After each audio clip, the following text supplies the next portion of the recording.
Okay, now let's see if we can actually get this thing going.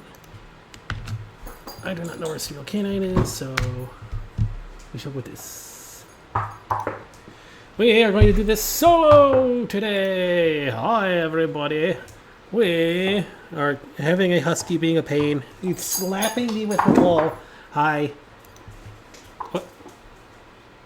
Excuse me? Hello? We also have stuff that is not working for some reason. What is going on with this?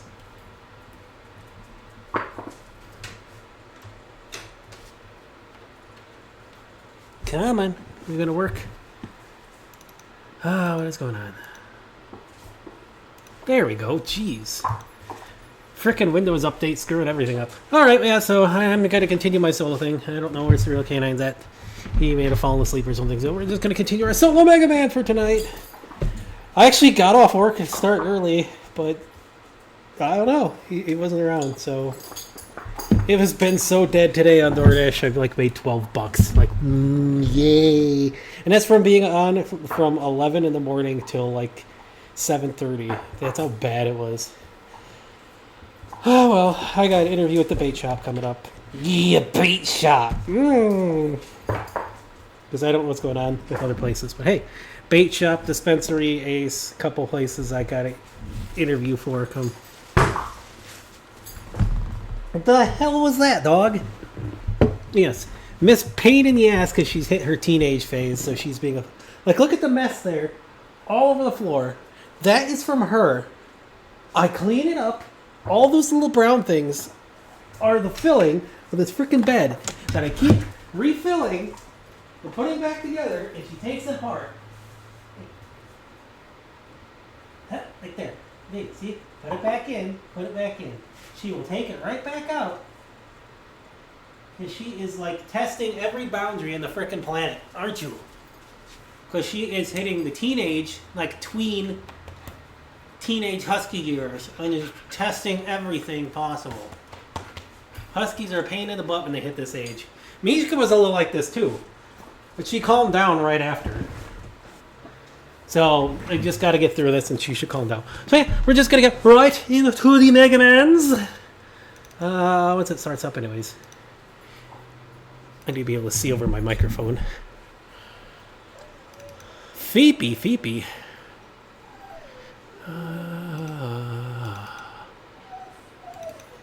Ow, that actually hurt my arm. Alright, waiting on Magmal to Magmal. Still taking a while to start. I needed a break from Stranger of Paradise anyways. I'm trying to get the last achievements, but man, that post-game DLC grind is some of the worst grind I've ever experienced in video games. It is just... The Neo post-game... Neo 1 post-game had some grind, but it was not this bad. Neo 2's post-game is not this bad either. This is just...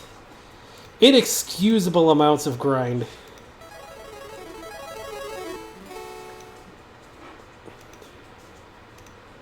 Alright, so let's get right into it. Oh, hey. Yes, hi. Hey. Discord did not tell me you were going live. Oh! Or planning on going live, so yeah. Do you want to do the co-op or what? Yeah, I'll be right there. Okay. I guess we're doing co-op. Hold on, I need to rename my stream then. Alright, I also need to come up with the episode title real quick. Yeah, I was messing around in Famitracker. Oh, okay. I even, like, I tried an @ and I don't know, like, @ you, and it didn't do anything, huh? That's... Yeah, I didn't see it. Okay. Let's see. Yeah, like you hadn't responded for a long time, and I was like, did you fall asleep or something?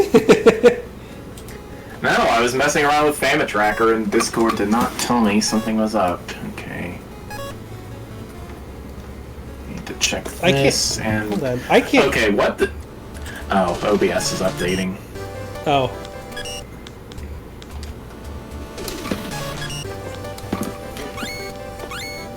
Alright. Well, we're doing co-op then. Yep, and I will be there pretty soon. Hi, I'm Serial Canine, by the way. Why is it I'm composing! There we go. Composing! Magnet. Okay, so Yeah, suddenly they co-op can't run. Huh? It said suddenly we're doing co-op now instead of the solo, which is fine. I have a lot to catch up on solo. I'm almost there. Being driven up. You know how much harder some of that crap is if not multiplayer? I mean, you watched me with this stupid copy kitty boss. Yes. Yes, I did. I mean, I managed to beat it without using an energy tank, so... And Buster Okay, only. so we are on episode 16, and the boss of the day is Hardman. Okay. Episode title gimmicks. They involve research sometimes. Alrighty then. So yeah, well, we'll just wait for Surreal Canine, and then we're going to... Come on, Twitch. Be a thing! I don't see you at your computer on at all anymore. Thanks, Discord. No, for what Parsec doesn't show your computer at all anymore.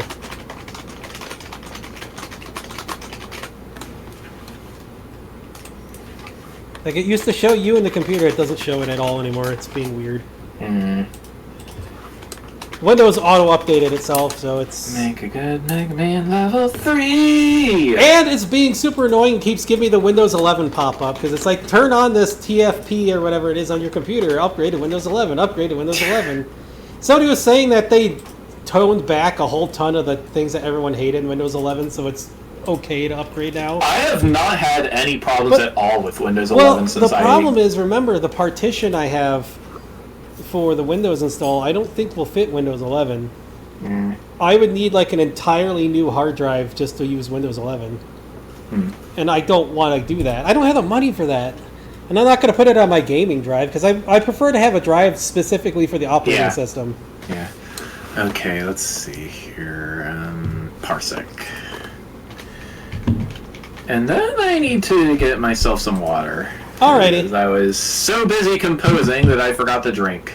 There's your computer. Okay, I'll turn my thing back on so we can have doggo as well. I already have my drink and stuff, but hey. Whoops. We'll wait for you to get your drink. I do not need to use the bathroom now, but I will use it and try to get the dogs out again. Luna was already out, but it doesn't really matter to her because she is a pest.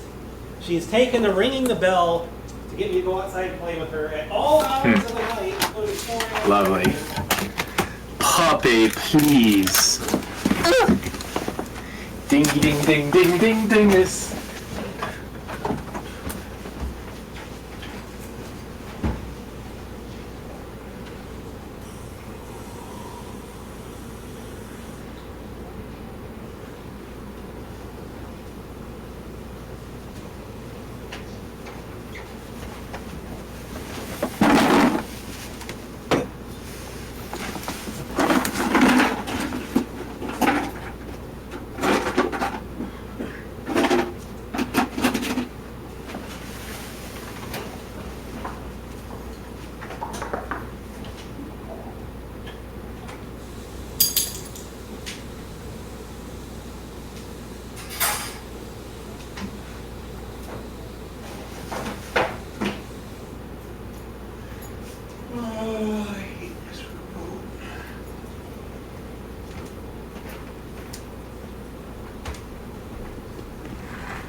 Alrighty.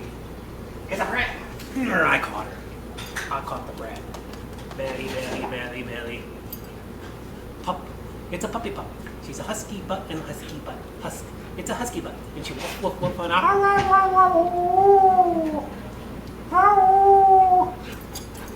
No! Oh, okay, you want to dance? Dance.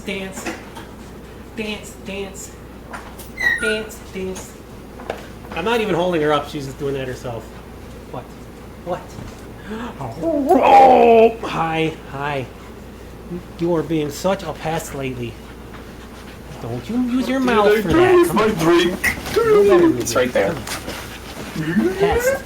Husky puppy pest. Well, husky mute puppy. Even though she doesn't really have much malamute. I think she... outside of her not doing the husky noises, I think she might be full husky.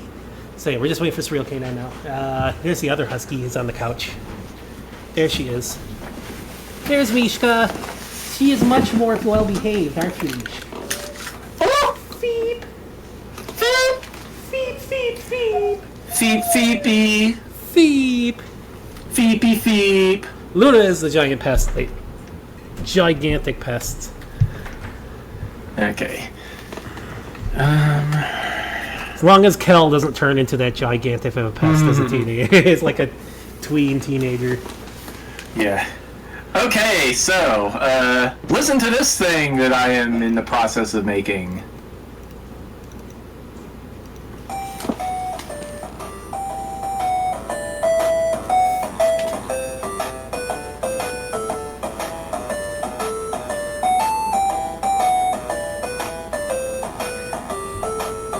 Very Game Boy sounding. Yeah, that's good. It sounds like something out of a classic game. Lakota! Yeah. Alrighty then. So yeah, I was finishing up the ice section when when I saw you go live. Who is PMing me? Oh, So it's not quite ready yet. Hold on. Oh shoot, I'm not streaming. Oh, yeah, you kind of need that. Here, let's see if I can find it. Somebody. Hey everyone. Hey, and I need to find the thing that the Vine Sauce person is asking for. Where is that at?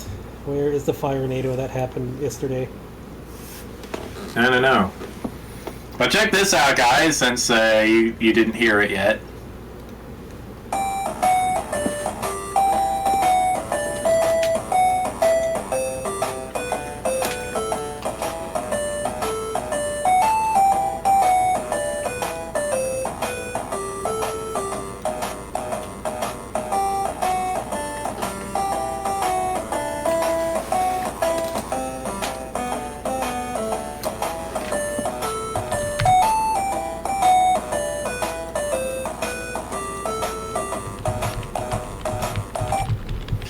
Still a work in progress. I need to change the instrument on that second verse, but yeah. I'm really happy with this so far. This is a remake of a piece I started and then abandoned January of last year. It's called A Good Day to Walk the Dog. It's supposed to be like a town... It's supposed to be like a generic town theme, like Omori. It is definitely good. It's going to turn it out really good. A very classic thing. Alright, just waiting for you to connect. I'm trying to connect. But video game is... There we go. There we go. Wahoo! Let us do... a thing. Ooh, I need to raise the volume of this. Yeah, the volume seems to have lowered from the last, update. Go figure. That was my computer. Whoops! Sorry.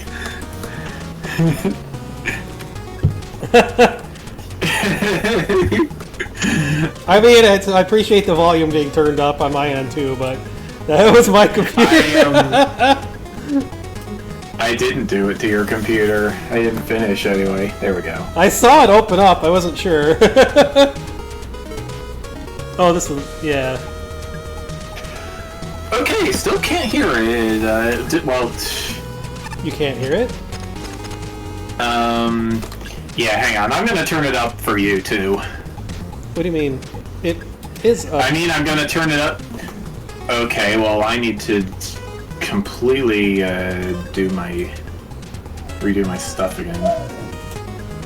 Parsec, mini frame. Yeah, it's going through in Parsec. Make a good mega level. That's all maxed out. Where the heck is Discord? There it is. Oh, that's not gonna help, is it? Because... Why wouldn't it be... Why would the music not be coming through? That's weird. I don't know. It just isn't. Oh, wait. No, that's not it. But yeah, like... I don't know what is happening with the microphone right now, but it is not picking up... Yeah, whatever it's picking up from the computer is quieter than just the background noise. And that's not right. Huh? The microphone from the computer? Or are you getting the... That's weird.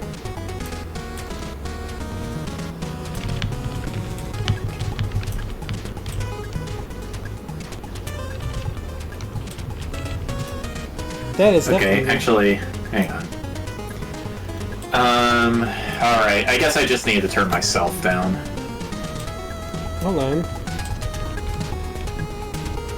Bup, bup, bup.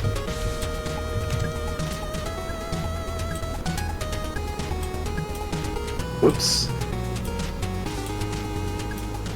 Gah, this thing is being a thing right now. Okay, that ought to be good, I think.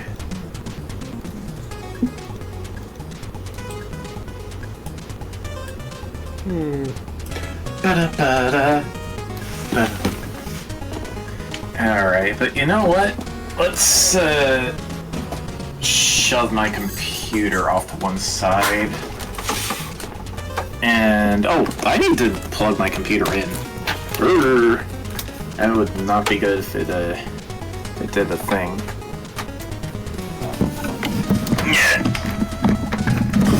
Oh, hold on.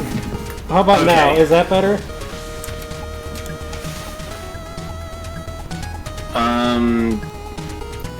Well, now I need to turn Discord down. Is it better now? Because it was selecting, like, my PS4 controller, I think. It's still, I mean, it's still hovering around, like, minus 30 decibels, so I have to turn my microphone way down so the background noise doesn't drown it out. That's weird. Your voice is coming in just fine, it's just the game audio. Coming through Parsec. Yeah.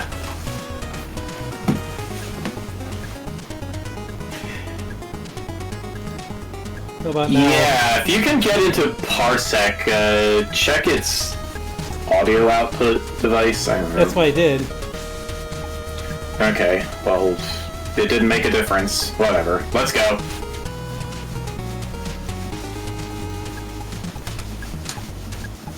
Yeah, that is particularly odd. It's still not working. I already tried the fixes on there. Yeah, your voice is at minus 10 and the game is at minus 30. Minus 30, what? Yeah. 30 decibels below maximum. Oh. Was that just... And if I turn my microphone up all the way, then the background noise is also minus 30. That's weird. Yeah, like ideally you want it to be like, I don't know, maybe minus 35 or 40.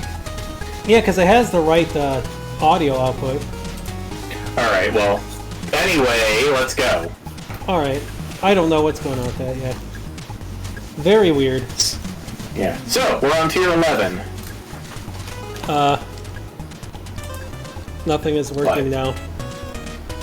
now. Whatever happened with Discord, try disconnecting from Parsec. I think it screwed up the, Okay. Yeah, none of my... I have to close that out, because none of my inputs are working again. Alright, just leave the thing. Yeah. Whatever happened there caused everything to glitch out.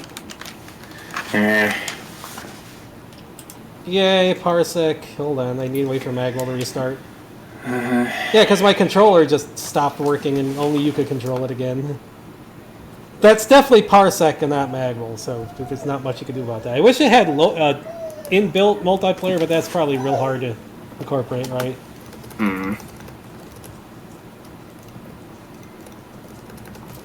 Okay.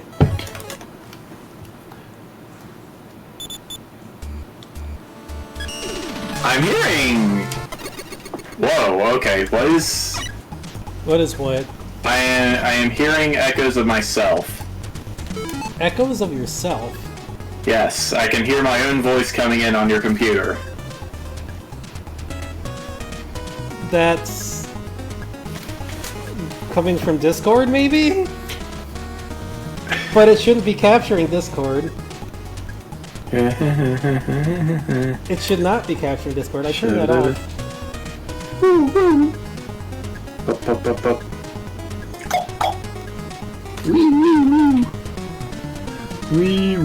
Oh, hold on. Oops. Try it now. Ha ha ha ha. Is it gone now? Ha ha ha. Hey ho ho he hoy.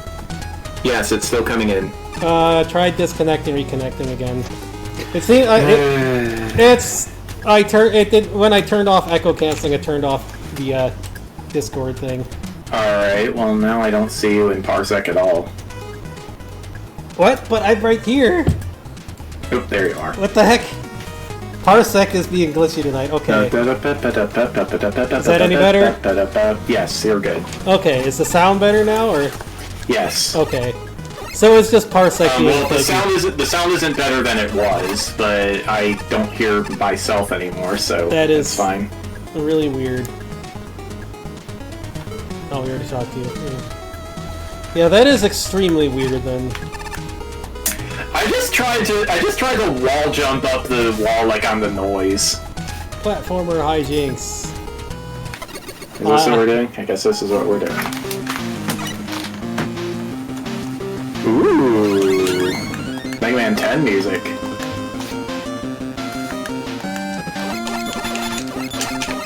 What is that thing? Dung Beeble. The Beeble, yes. I've never seen that in a Mega Man game. What is it from? It's one of the newer Mega Mans, I think. Like what, 11? Maybe. I don't know if I'm 11. I think it's like 10 or 9 or 10, I think. I definitely would remember if it was in 9 or 10. Maybe it's from 7. Could be. Nobody remembers 7 and 8.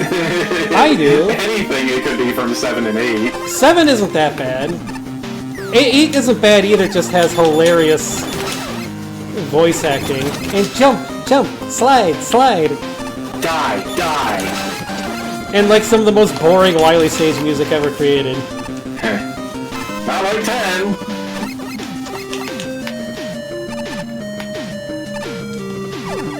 Whoops. Thanks, game. And 7 has like one of the hardest, if not the hardest, Wily fight. The Wily UFO fight, at least. Oh no! Do not protect the dung beetles.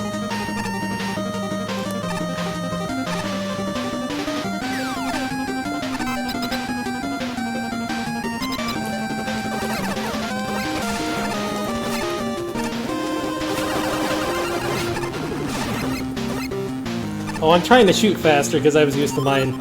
I bought the extra shots for mine. What the? Oh, bad looping! Music fading out. Bad looping.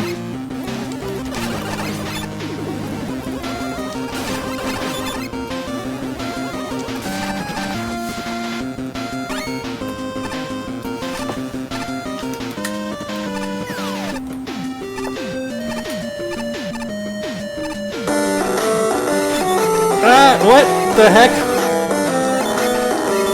Why am I suddenly hearing... That came across pretty loud all of a sudden. Well, my laptop is right next to my microphone for reasons now. But, yeah.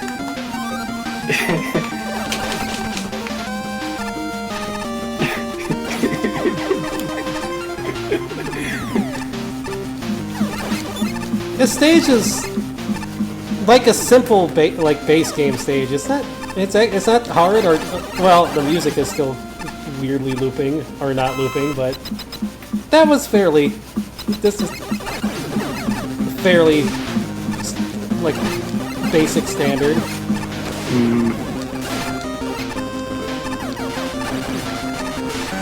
Oh right, let's. No, shush.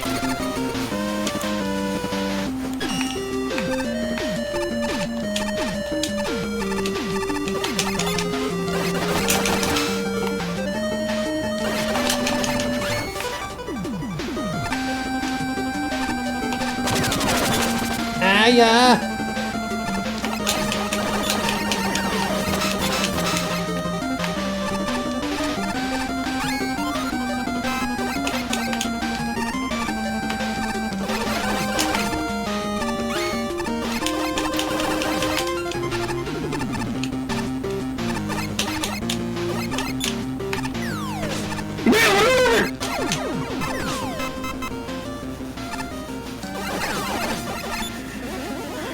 Alright, well, I can't exactly do more composing while this is going on, so I guess I'll just save this and leave it for later.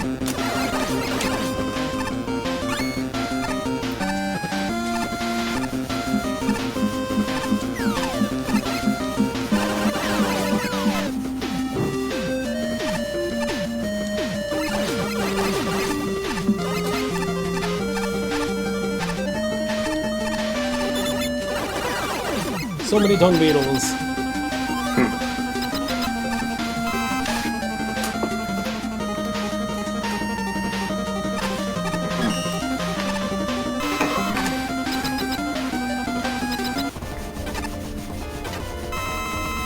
Ball. No, it's Sentinel Proxima!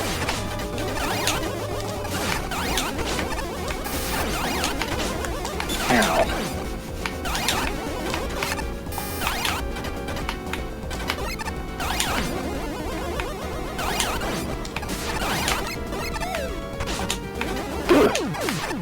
Eggs! Yeah. Alright, what do we got here? Video games. Platform Hijinks by Drill Peter.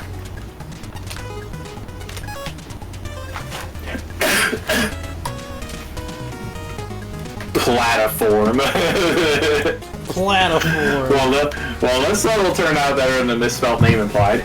The two core gimmicks, diamond girders and conveyor wheels, are simple yet highly effective for platforming, and the level finds a decent variety for them, though it can get a bit samey.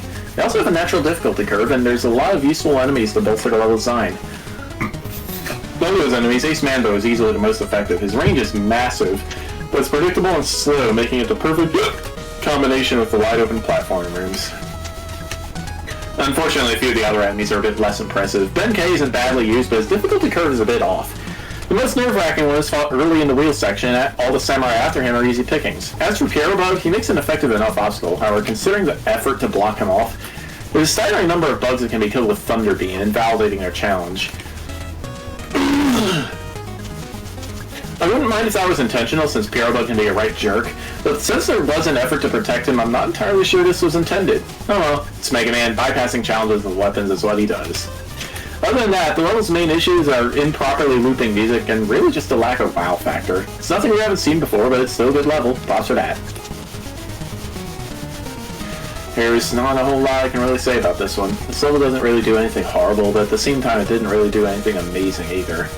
That said, this is another instance where I feel the rather easy enemy and gimmick layouts work to the detriment of the stage. The platforming challenges and enemy placement are very basic for a majority of it, to the point where you can breeze past most of the rooms without second thought. Even the sections where it might seem like you have to deal with the enemies in hazardous spots, you can also often dispose of them from a safe distance, without ever having to engage.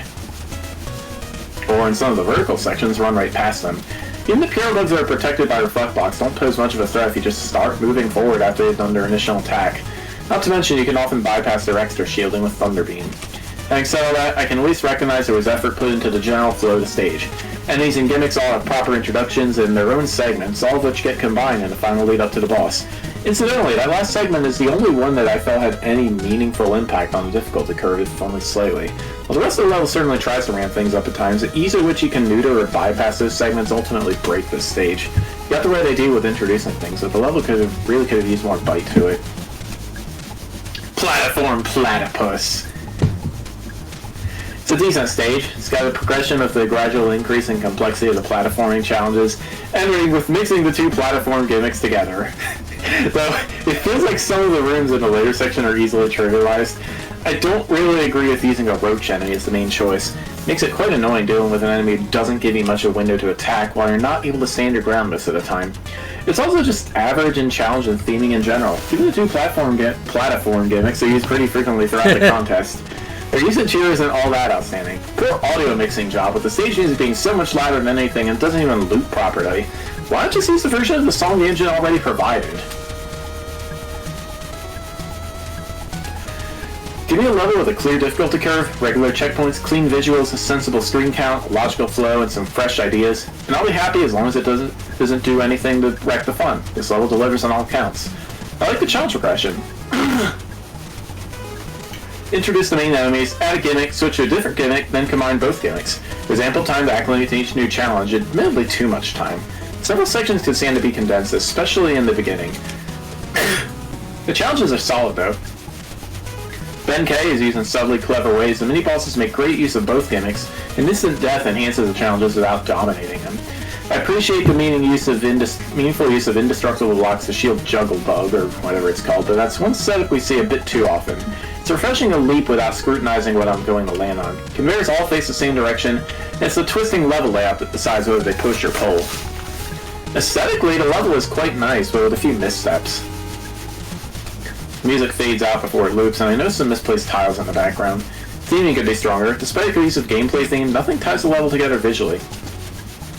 I think the boss dropped the iron ball here. Not only does it feel like an arbitrary choice, but neither gimmick made it into the boss chamber. Other issues are few and mild. Two-way screen transitions are unnecessary and hazardous. Due to all the wide open spaces and shielded enemies, Rush Jet and Laser Trident rob several sections of their challenges.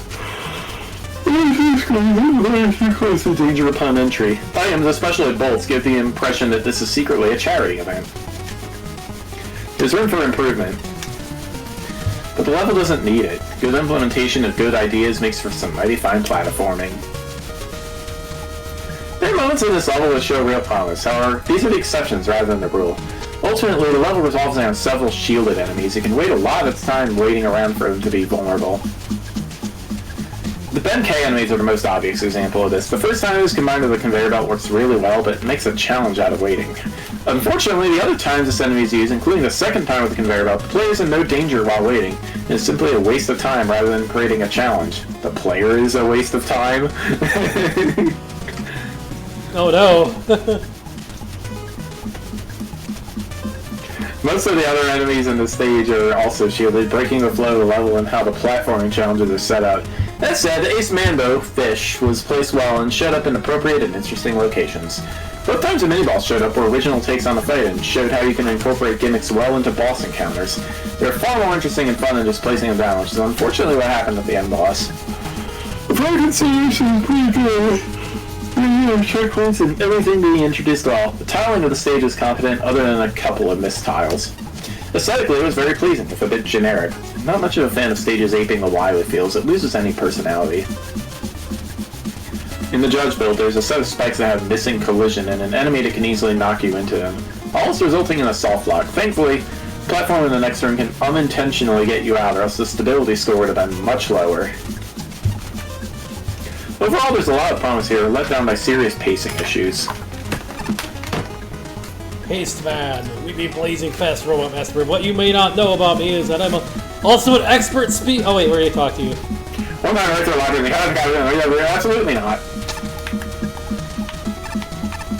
That's right, we went through and talked to a bunch of them. Evil Energy Facility. Speaking of Mega Man 8. Mega Man 8, baby. Uh-oh. Skipgate. Why is there a skip gate? I don't know.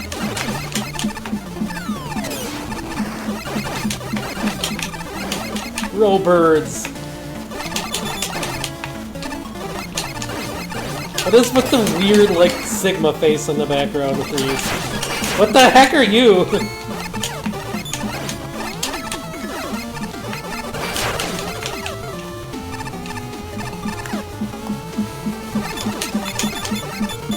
Oh, well, this is certainly weird.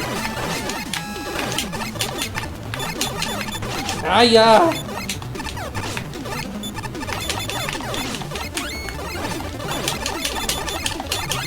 Oh, I think I see what's going on. You can get stuck.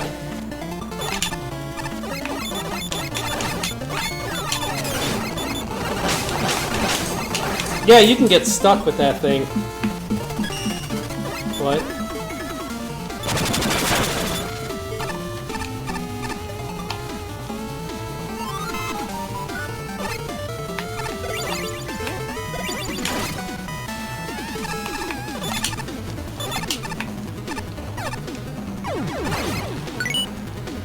Oh. Nice. Scroll on its own. Go, go, go. Nice. Oh, yeah. You see the darker rails? Yeah, I've already noticed. Yeah, I noticed that. That's what I was. Yeah, the decoy keeps its momentum on those. You still have energy left. What is going on? I don't know, shenanigans. I still have energy left, barely. Some health, please? No!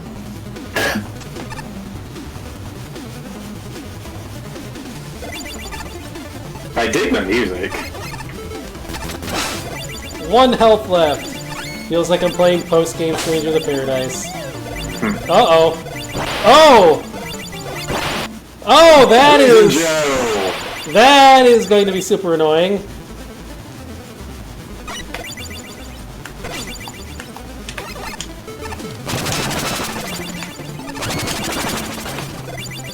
Yeah!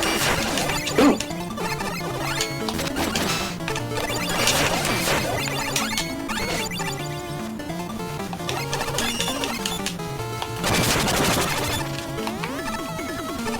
Huh. What the...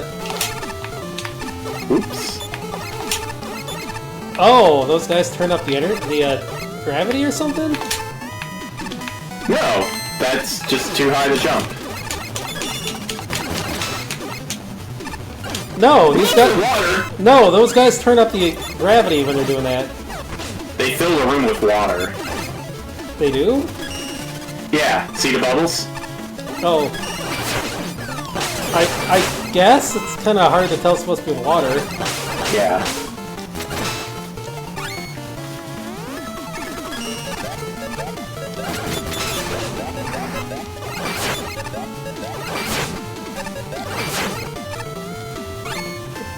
I think that's just a weird effect, the bubbles.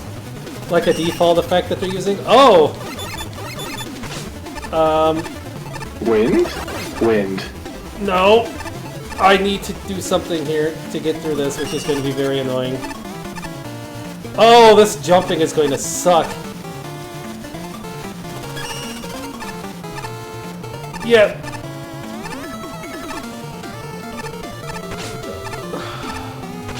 Oh, that is some terrible positioning. Wow. Yeah. And now gravity is turned up without warning? What? It looks like you're jumping the same height. No, I'm like... Oh no, the floor is like sticky. Yeah, something like that. This is a pain in the butt level, wow. I think I'm starting to see a little bit why there's skip gates in this. The mechanics are kind of flaky. See what I mean? Yeah, It's turned up. I said get out of here. Problem is we might need to use those guys for stuff too, so... Whoa!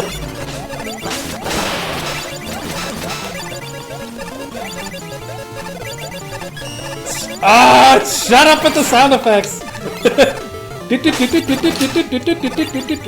Whoa, whoa, whoa! I made it. Ow. Ugh.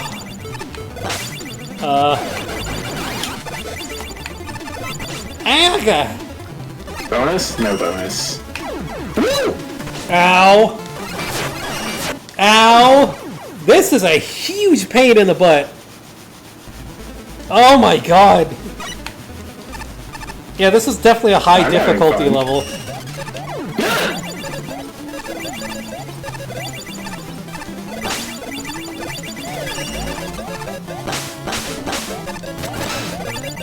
Oh, you can see the effect on the left side. Yeah. You can just jump down that way. Oh. Okay. Wind. No, you don't know. Oh. Ooh, get it! Get the thing! Get your thing! Yay! And he respawned. Get ye to the thingery. Yeah, pretty much. I Water! think I'm gonna use an energy tank, because this level is pretty long and kind of annoying. Oh, no. Oh, yeah. This is requiring some pretty frickin' expert Mega Man platforming and stuff in this. That is a lot of damage, holy crap.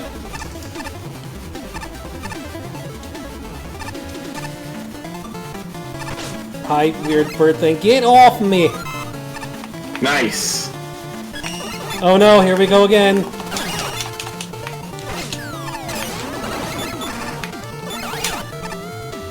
Ah! Well,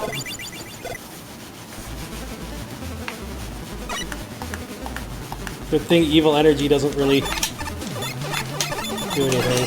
This isn't Cyrus. Bastion's not suddenly gonna go Cerberus here. Well, that certainly works. Oh, there's so many enemies! There are so many freaking enemies in here. What the heck?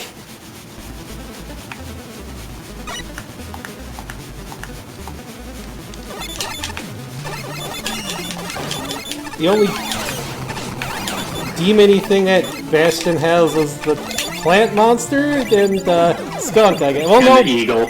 Yeah, well, the eagle was purified the celestial, unless that's still got the demon one in there. I don't remember that. No, remember when he took it as his... That's when he almost became the Were Eagles, because he was converting it over to, like, make it his own thing with celestial stuff.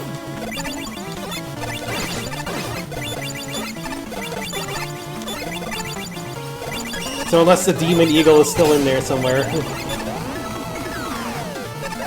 Oh, this is such a pain in the butt. Why do you shoot so fast? Oh, it is so hard to avoid damage in this.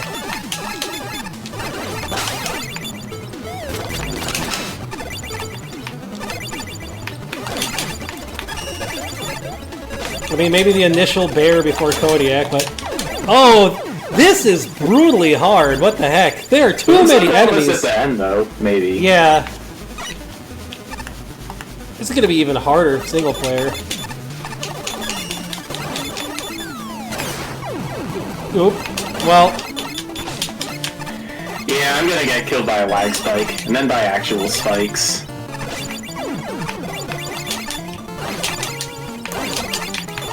That's my own fault. My microphone kind of blocks part of the screen. But I don't have anywhere else to put it, because I don't have, like, a dangly thing for it. Or whatever you call it. The, stand. Whatever.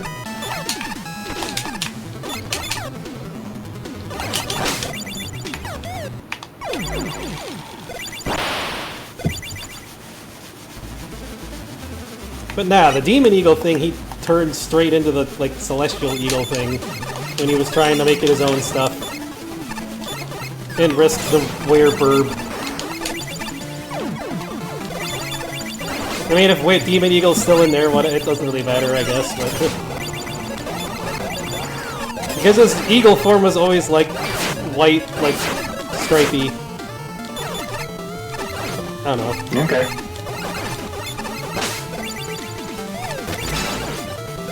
Yeah, because otherwise the make it his own thing doing the stuff he was doing wouldn't have happened. Oh, God! Finally!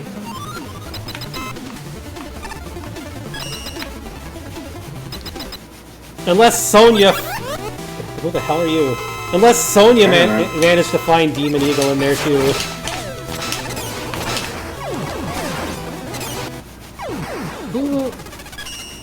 You certainly are a dude. He has the... Oh, ho, ho, ho, ho. So he does. I have no idea who you are.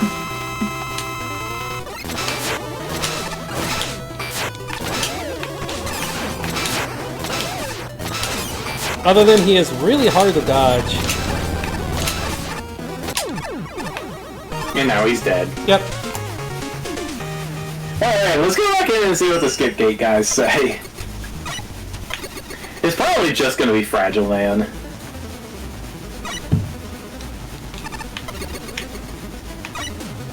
Yeah. Some's got gimmicks that aren't very player-friendly, and everything in the level hits like a truck. For that reason, the judges have deemed this level skippable. All the collectibles are to the left. Nothing makes me feel better. I ran into a glitch doctor in there, and now my cogs are cursed. Okay, so yeah, it was just the brutal, like, difficulty.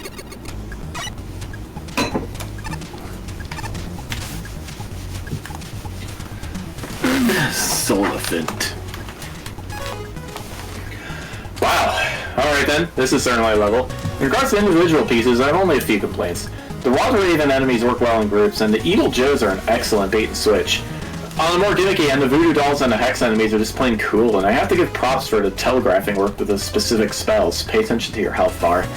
Wrap it up Revo-style evil energy drips and properly telegraphed ringman platforms. And this is also an excellent start. My complaint here is that the Mets. Their shots are too fast and too big. I also think the evil energy drips should have been a different color. Purple on purple is a poor choice of readability. Unfortunately, what really shoots the level in the foot is a rough design. Not for lack of trying, the stage makes excellent use of this variety. However, this gets too difficult too fast. The best example I can name is with the Ringman Rainbow platforms. Immediately after their introduction, we have precarious climbing, wind effects, respawning ravens, a puzzle, and that's all at once. That's too much for the second room, and it's one of the most finicky challenges in the stage. Even beyond the sometimes literal difficulty spikes, there's just too much going on at once. Oh, you know what? In that room with the guy at the top, you were supposed to use the ringman platforms to drop it into the pit. Oh, I guess I just damage boosted my way through them. Yeah. Even beyond the sometimes literal difficulty spikes, there's just too much going on at once. I have a recording of the final section, and even watching it and replaying it later, I'm still not quite sure what's happening. Just never quite enemies spam, since the plans clearly have thought behind them. It's chaotic enough that I really feel the limited checkpoints and lack of power-ups. I get this is a facility for malignant alien energy development, but this is a bit much. Weapons can make the level easier, but they must be used intelligently. Improper application of tools like Thunderbeam and Tornado Blow can quickly and rapidly get you killed, and oftentimes I found it easier to stick to the Buster.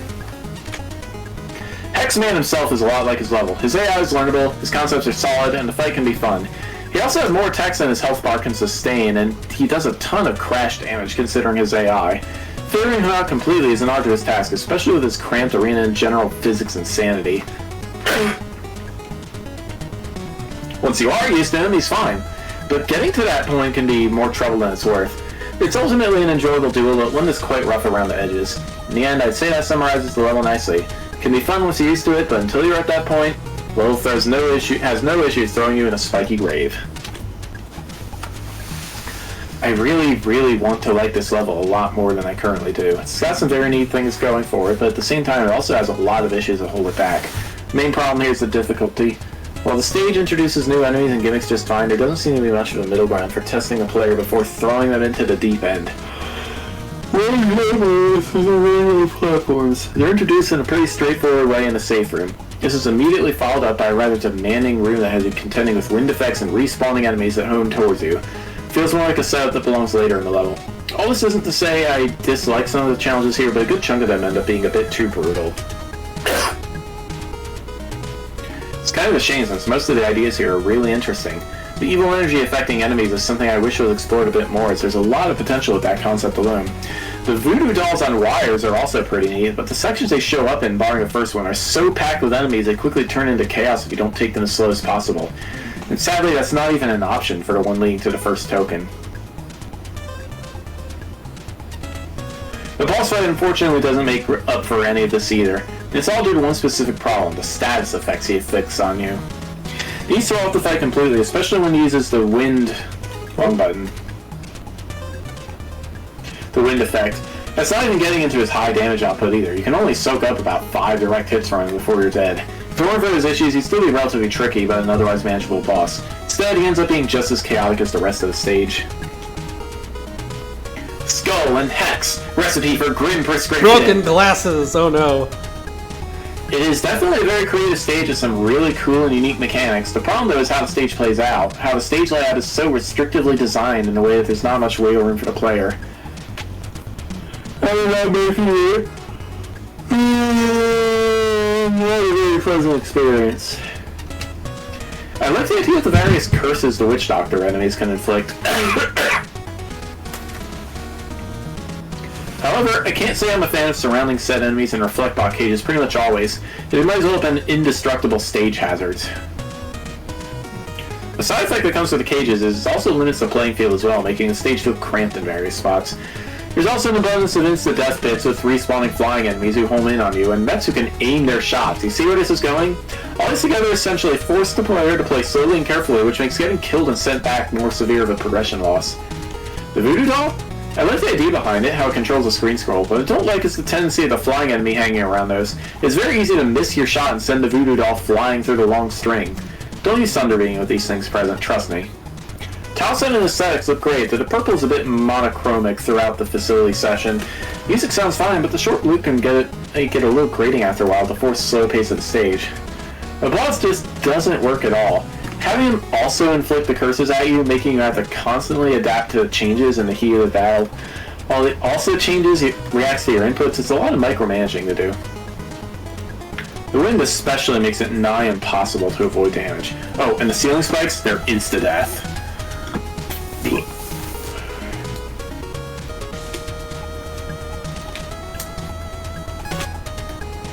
Whoops. I am so glad someone finally did something interesting and worthwhile with evil energy. Using recolored acid droppers to supercharge enemies is a brilliant move, and the whole look of the level, while a bit too uniform with purple, is everything I'd expect from an evil energy facility. Rainbow platform puzzles are novel. The Mega Man practice dummy adds a fascinating mechanic of manual auto-scrolling. Enemies that change the global physics are superbly unique. That being said, the level is borderline unplayable. Challenge design with no regard whatsoever for appropriate pacing or learning curve. Cramped, awkward architecture that allows minimal room to maneuver. Brutal and crowded places. Spawning birds, I think they're birds, that quickly overrun the sky. Good checkpoint and power placement only goes so far. Stop being jealous. There's no logic in any of the challenges. No sense of much playtesting occurred. Shooting the dummy from both sides with every weapon yields inconsistent responses. Breaking the dummy breaks the camera position. Global physics changes need to be way clear. Tint the screen above a different color. Put the icon above the enemy rather than tucked away under the health bar. Use boss and icon designs that are unmistakable for anything else, etc. Jealous puppy, my goodness. Invincible blocks are no substitute for invincible enemies. Tornado Blow can get around the barriers and soft lock players where water physics are required. The boss doesn't need 2 health bars, just half the damage taken. On a personal note, if you're going to hide a secret area behind a destructible block, at least change the block's right so it doesn't scream, "Secret this way!" It kills me, literally and figuratively, and messy design ruins a creative premise. Please remake this level with less enemy spam and more streamlined gimmicks. The concepts, tile set, soundtrack, and charmingly antagonistic boss laugher deserve not to be overshadowed. There's one thing I came away from this stage. It's all a bit much. So the stage is creative, and I rather love the Voodoo Mega Man doll scroller idea. The Hex enemies, the Evil Energy Joes, these are all really cool concepts. Checkpoints are decent, and things are introduced well so the player isn't left confused by the sheer weirdness going on. In practice, though, my opening comment is what made this only a good stage, not a great stage. Rooms are very crowded, having around an average of 3 or 4 enemies to deal with at once, some of which have debuffs, others constant spawning, yet others have really complex AI patterns. For instance, with this complexity, you need fewer for the player to deal with. There's way too much stuff going on in any given room. Finally, there's the boss. Individually, I enjoy his attacks, concept, and idea, but yet again, this all follows the same all a bit much pattern as the stage. Sure, he has Crash Man's AI, but for anyone not paying attention, prepare to be comboed into oblivion. He deals an awful lot of damage, and the second phase is where the difficulty is ramped to almost too high extremes. With the boss pulling out several new attacks out of nowhere, and even throwing in some Airman-style dodging for good measure. I eventually got the hang of him, but the keyword is eventually. I did enjoy myself a bit here. I just wish it was more balanced.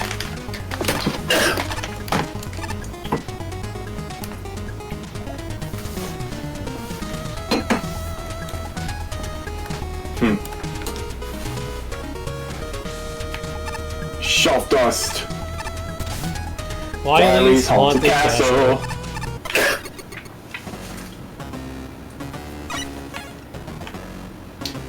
Ah, Bastion, you've arrived. I need your help. I don't know how it happened, but my glorious new fortress has been acting up. To put it bluntly, my fortress has somehow been haunted. Anyway, do you think you could put aside our differences and help me out here? I promise I'll put off my attack for at least a week if you help me. Oh, and if you can find those blasted tokens I accidentally left inside, I'll upgrade the deal in 2 weeks. Excellent. Wait, what? Fine, I'll throw in some bolts too. Now get going.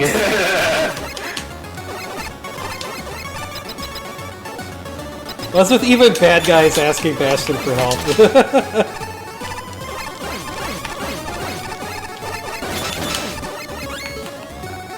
Ah, that's a good way to introduce that. Uh-oh.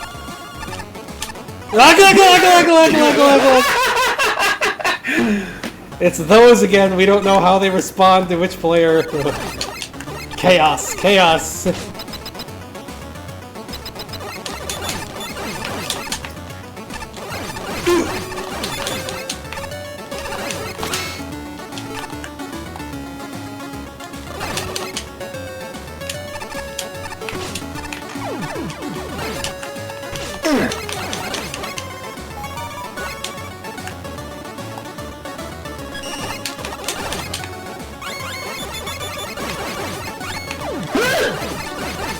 Uh-oh.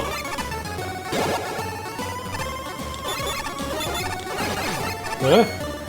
Gotta leave and come back in. Oh, for that. Oh yeah, it's like protection against...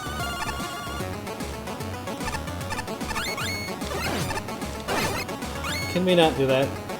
Yeah, those things start to fall when they reach the center of the screen, by the way. You don't have to land on them.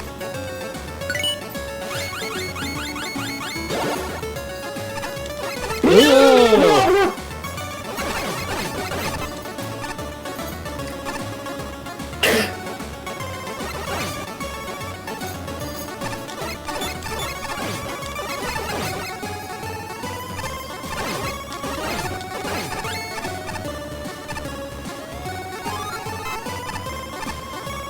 Oh no, those on moving platforms is gonna be a nightmare. Oh. Oh no. Oh, well, ow, what, ow? I guess we're gonna have to use the,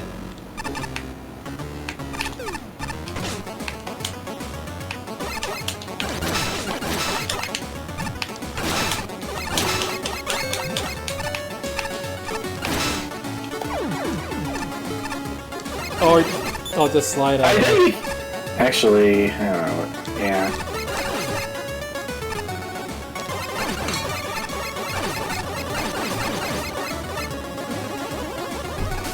Luna, no. I already let you out. Go up.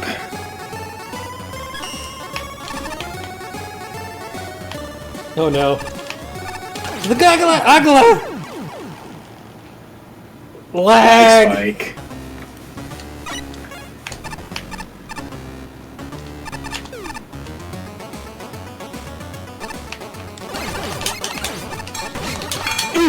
You were already out, Luna, please.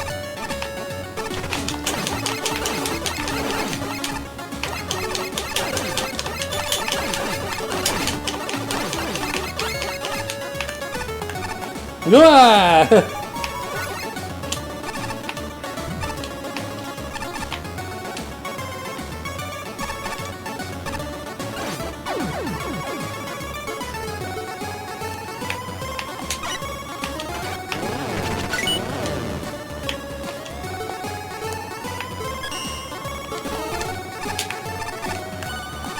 Yay!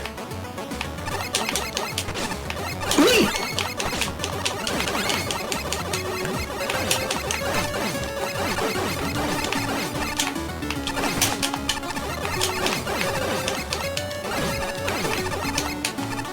So many enemies!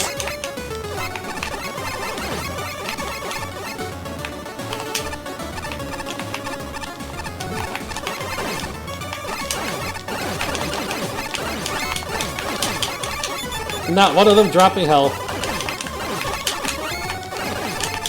It's okay. It's checkpoint time.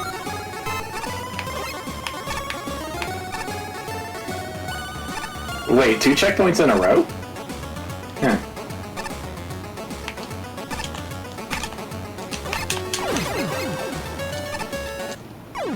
That is some asshole-ish jumping required there.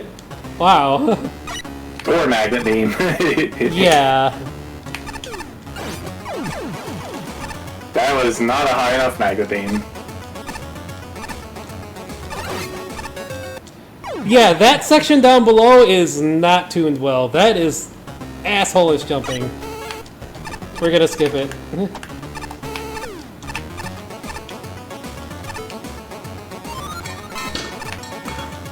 Luna, I already let you out right before I started the stream. We're not doing this.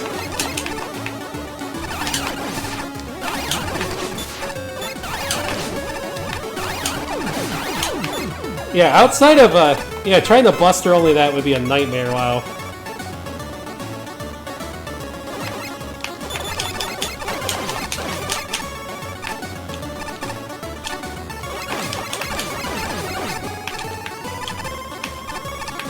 Oh!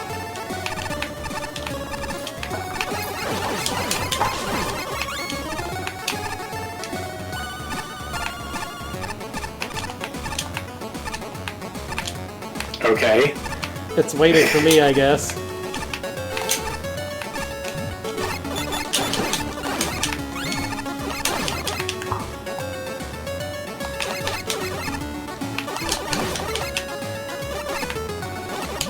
Luna, no, don't get caught in the cords! Luna, please.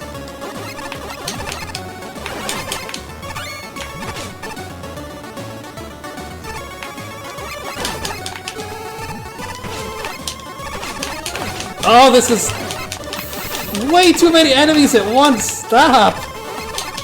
I can't even get up there with magnet beam, jeez! Enemy spam central, jeez.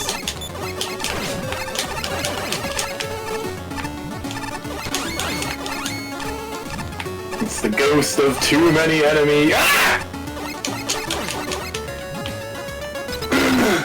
We made it! What?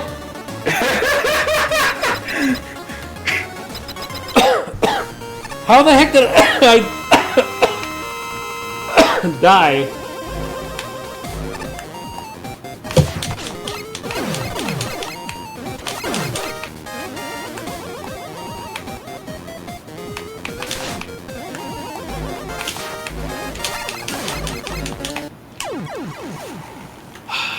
Why did it have to be like a wily UFO battle at the end of this?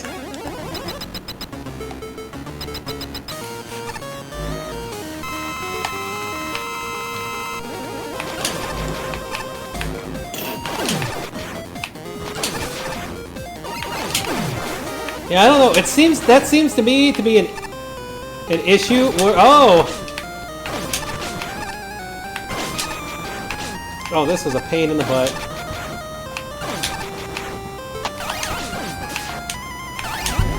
Throws Top Man on us. Okay, that's kind of funny, but... Luna, calm down, puppy.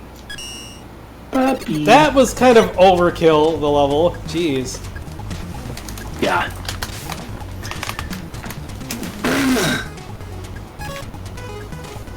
Wait, we're helping Wiley clear out the poltergeist? Shouldn't we be pointing and laughing instead?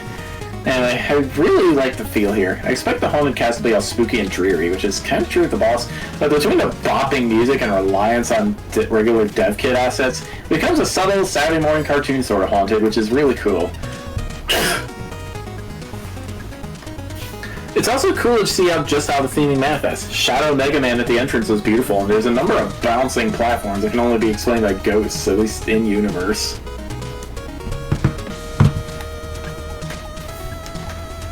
As far as the level itself, this is alright. Shadow Mega Man is an effective obstacle in speed segments, whereas Dokkan pits make good punishments. Battens are also excellent, particularly the Astro Walls that summon them. For that matter, the Astro Walls are just plain entertaining. I appreciate that the variety they can spawn is kept low, eliminating some of the excess RNG problems the walls can cause, and of course, the flip platforms get put to a lot of fancy use. I've not seen them on rails prior to this, and the way they influence the final figurines is just plain fun. Unfortunately, the design itself is a little off. Not for lack of trying, this haunted castle has a wide variety of interesting scenarios, particularly with its two bosses. However, the level has a strange idea on how to use instant death. After introducing the core gimmicks, the player is immediately thrown into a segment that's basically stop and die. However, as the level gets more complex, it gets less deadly, which cancels out any difficulty curve and makes it feel about the same throughout. There's still growth as you get further, but the loss in difficulty curve is still to the level's detriment. Beyond that, my only other complaint is that the boss is a little on the long side, owed to ridiculous airtime, and can break outright if you fight him wrong. As a whole, this is a fun level. Difficulty curve is a little too off-kilter, but the good overall experience is a good time. Fine job. I'm not really getting too much of a haunted vibe from all this, aside from the general theming of the enemies and boss. Either way, the stage has some decent things going for it, but not without a few issues as well. Platforming in itself is a bit odd. While I like some of the concepts present, there's a problem with the room layouts. A few of them, especially in the early parts, feel way too cramped.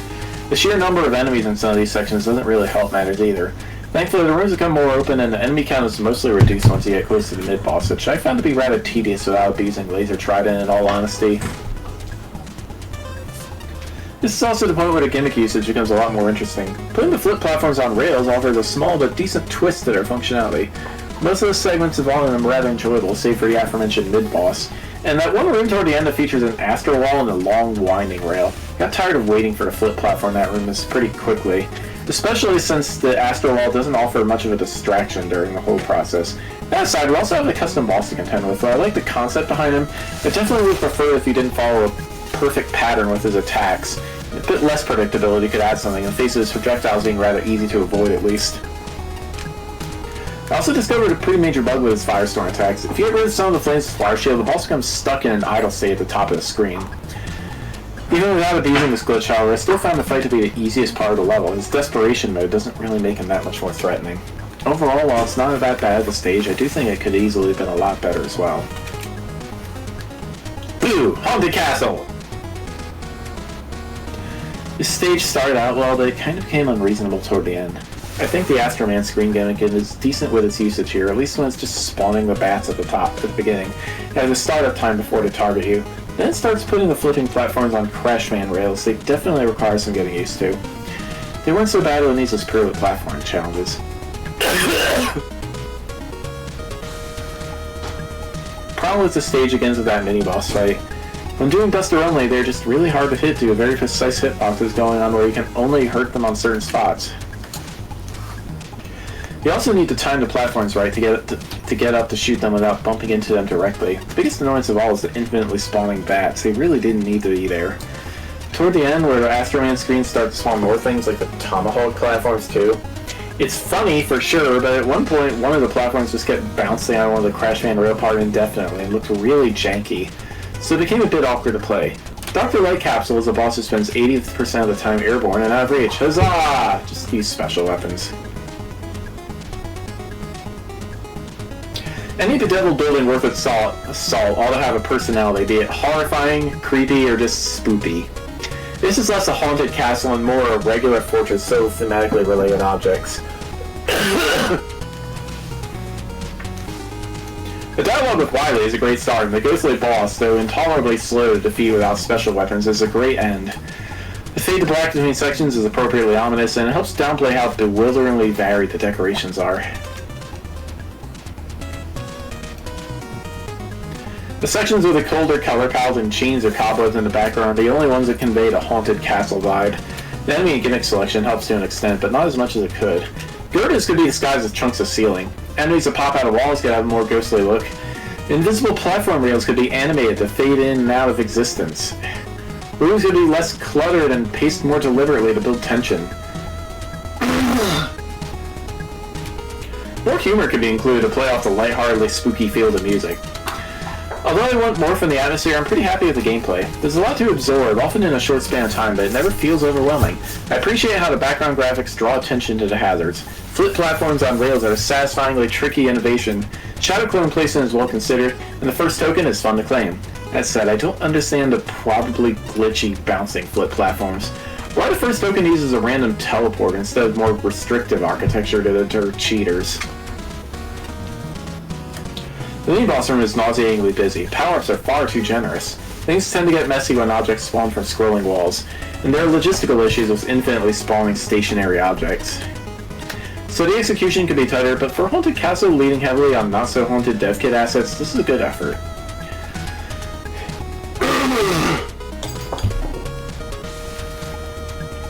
My main takeaway from this stage is I actually enjoyed it.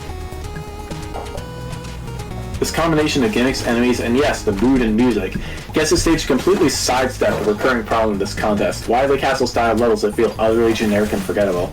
This level has a clear identity of its own. While I would have preferred some more unique tiling or tile set, the combination of assets also allows for some genuinely memorable moments of panic. As it does for and somehow missed seeing the haunted mirror. It's very clearly visible and that's getting bonked by your doppelganger. It's also an utter mess. Rather slapdash placement is further compounded by the Astroman wall, throwing a real randomness into the mix. Often killing the player as a randomly spawned and now unavoidable enemy or girder knocks them into a straight pit as they were trying to maneuver around the things mentioned above. The flip platforms from Windman are a particular nuisance, as the player often has to reset their orientation, so platforming challenge is even possible without weapons. I do appreciate you leaving the utilities enabled, and thoughtful checkpoint placement really helps lessen the frustration. It's a shame not enough care was put into the placement of some of the assets. The boss was unexpected. The pounds he throws out are fun, but I do wish he had less health. It's really a big drawback here. It's a long drawn-out fight with the boss staying out of firing range for most of it. Not only do you see everything the boss does rather quickly, the whole thing is pretty damn easy. Thus making the arbitrary health boost even more egregious. Really does not justify having two phases. The first two tokens are pretty fun to collect, but unfortunately the third one is incredibly messy. Alongside the entire room it's in. Real shame the level layout had to end on such a low note. I need water! Comedy! Susie walking endlessly into a wall. Preaching for art of staying quiet nowadays. Everyone is so casual here that they never think about the ones like me, where being considerate and dead silent. I'm gonna voice my feelings about this very vocally and loudly, and I am not being at all hypocritical.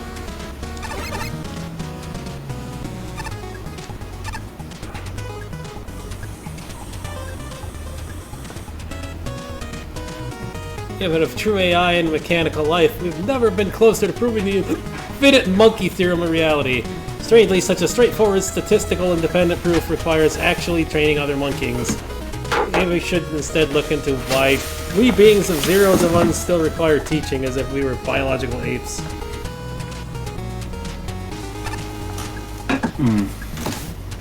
Wet. Wet. By That Big sure Fish. is a level name.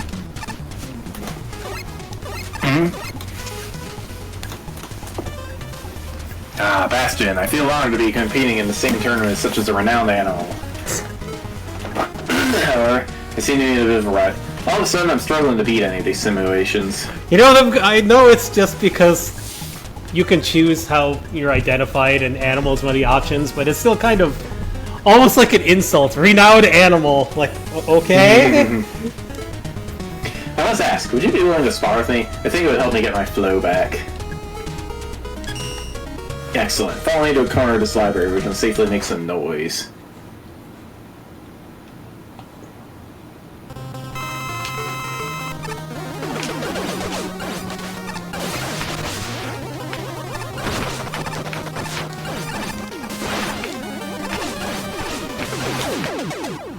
Woo! I've been bested, but I feel reinvigorated. That battle had my blood pumping. Please, take the spare MG element as my thanks. I'll need it for his tier anyway. 25 seconds. There is a secret thing over here, though, so it's like... See, watch, you go on the other screen, you can notice it. Oh! It's monkeys arguing over... Oh, monkeys trying to write Shakespeare, okay. Yeah. Wet, my Time big penalty. fish.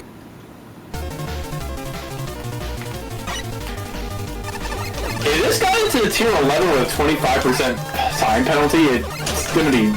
It's really good.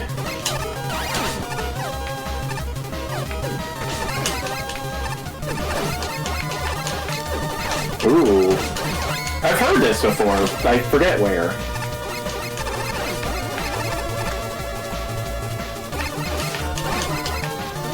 I don't know.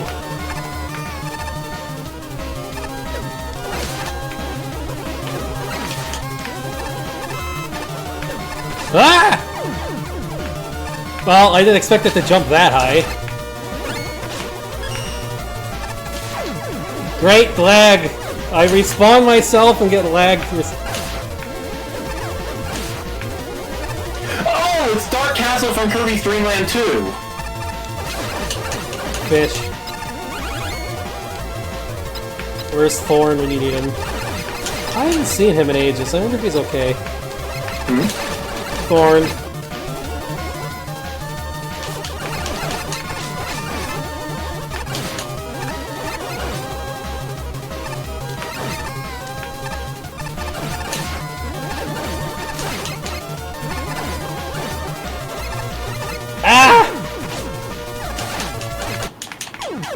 Yeah. So much fish. This level is weak to otters. And I guess eagles too, probably. And kitties.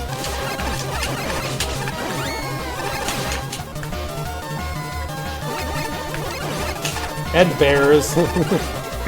Raggle, raggle.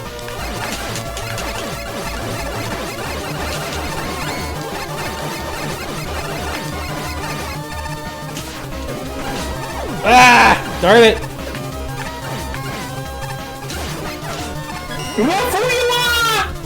Yeah, there's some crazy up and downs going on! Big fish! Invincifish! Infishable.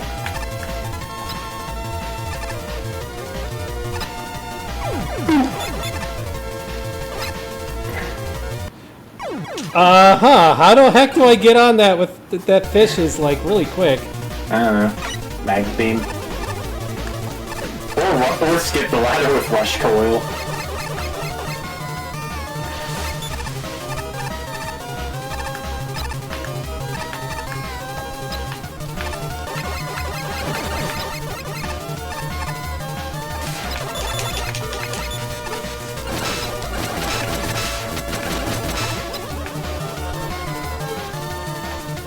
Or kill the big fish, I guess.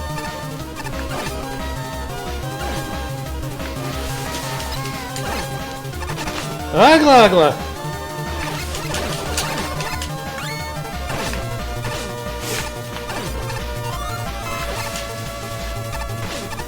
Florger!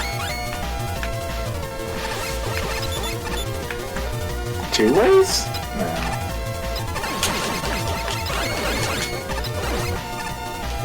Those big fish come up way too quickly. Need a little bit more of a delay and it is hard to avoid damage in this level.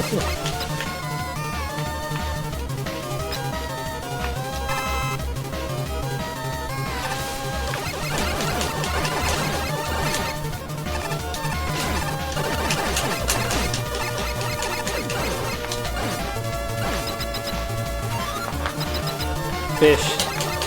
Oh! Kirby friend! Kind. Thanks for playing this cool stage. Make sure to check out these cool dudes for the assets used in the stage. Graphics, Karakato. Music, Missed Something and Delta Mudkit. Coding, Big Fish. Playtesting, Snow and Pyro, Big Fish, Yoshi Adam, Mini Macro. By the way, I'll be fighting you in the next room. Hope you'll have a great time. Fish.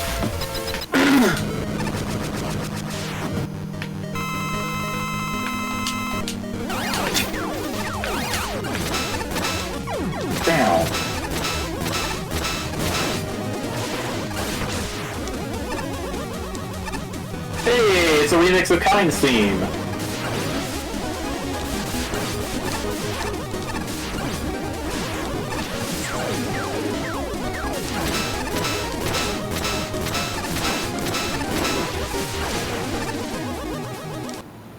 Oh, come on! I still have health left! That wasn't enough damage to kill me! What the heck?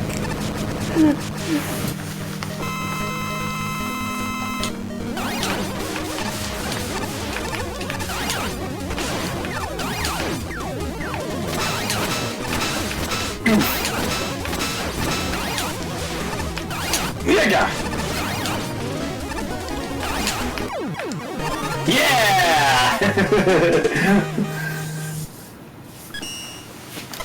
That was a little crazy. That wasn't too bad, it's just a little overkill on the some parts. Wet. I'd say 7.8 out of 10 too much water, but there's no water at all, so this level just lied to me. In all seriousness, what's here is pretty freaking great. This fishing level is a great time, getting great use of gobgoos and the tuna shoots, aka the greatest things to walk this earth. I really like the spawner challenges, particular props for all the visual tells, and the late stage wind add a lot of appreciated variety. As a whole, this was just plain fun even without the advertised water.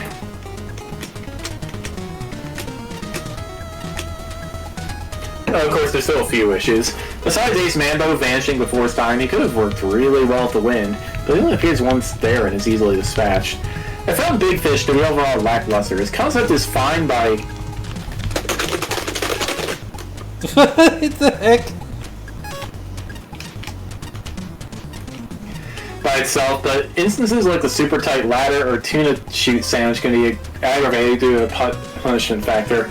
I also found I didn't like their purple shoot telegraph, as it seemed very tacked on and jarring with the rest of the visuals. Perhaps a contrasting color that isn't brand new to the palette might be ideal.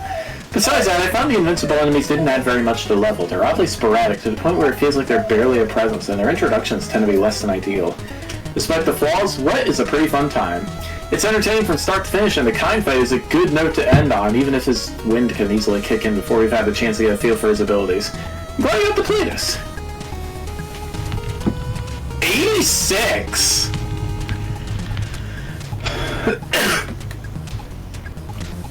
Aside from the obvious potential themes of water, I honestly wasn't sure what to expect from a stage simply entitled Wet. Turns out, there's not even a single drop of water anywhere in this level. Despite the absolutely blatant false advertising, though, I'm more than willing to forgive it, considering the stage is absolutely fantastic. It's one of the few good levels I've seen that centers around enemy spawners, and one of the rare ones that actually pulls off up and down style enemies well. I love how each aspect of this level is used, as the different jumping and floating fish variants, fish dispensers, and wind all complement each other perfectly throughout.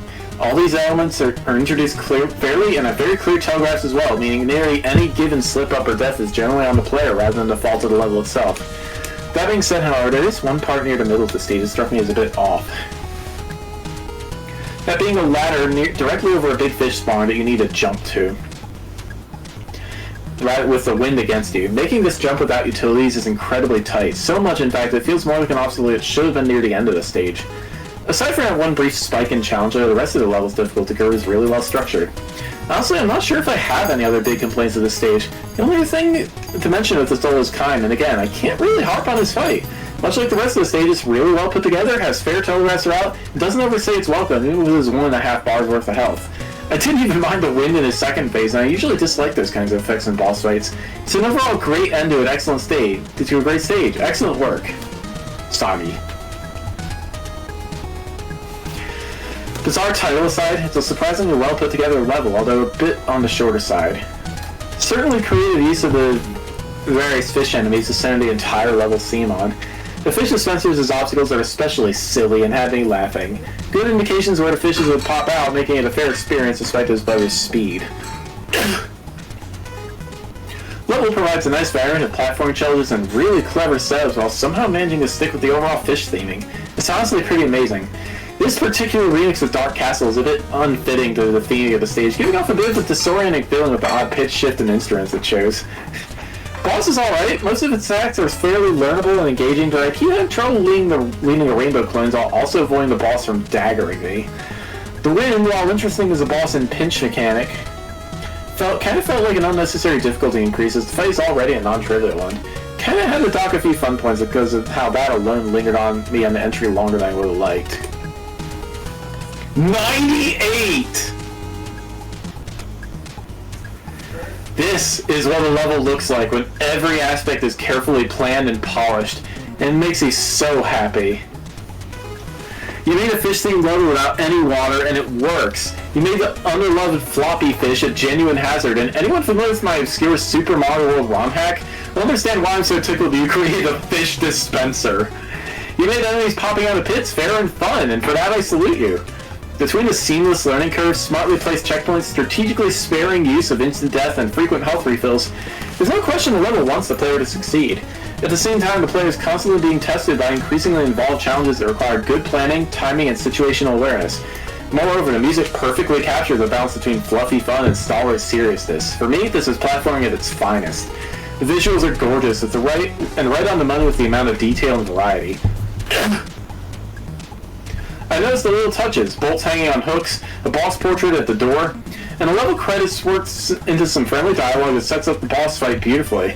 It's purely a matter of personal preference that the boss fight delights slightly less than the rest of the level. The concept and execution are impeccable. Programming, layout, architecture, everything feels professional. I don't miss having tokens or split paths. I appreciate that the dispensed fish don't drop power-ups, thus avoiding any grinding potential. Swapping out bolts for weapon refills in 1 or 2 places is about all I want. Big fish that don't suddenly stop respawning are about all I need. Excellent level and truly a joy to play. Without a doubt, one of the highlights of being a judge was getting wet. Wet's main focus is something that is really easy to screw up. Timing challenges and gotcha pit enemies. Usually I'm right past that, and the stage ends up a really nice, fun, if easy romp. Happy Wolf, by the way. The stage introduces its gimmicks in a thoughtful way. Clear graphical indicators of where surprise spawning enemies come in. This is a great way to handle this, but can sometimes get lost in the detailing toward the end of the level.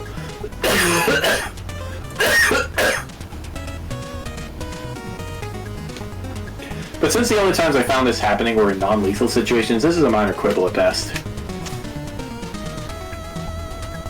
Most of the timing challenges are easy to grok. Few instances took any real effort to get down. I kinda wish there were just a few more difficult combinations of assets toward the end of the level. It's so close to nailing it, but it never quite reaches there.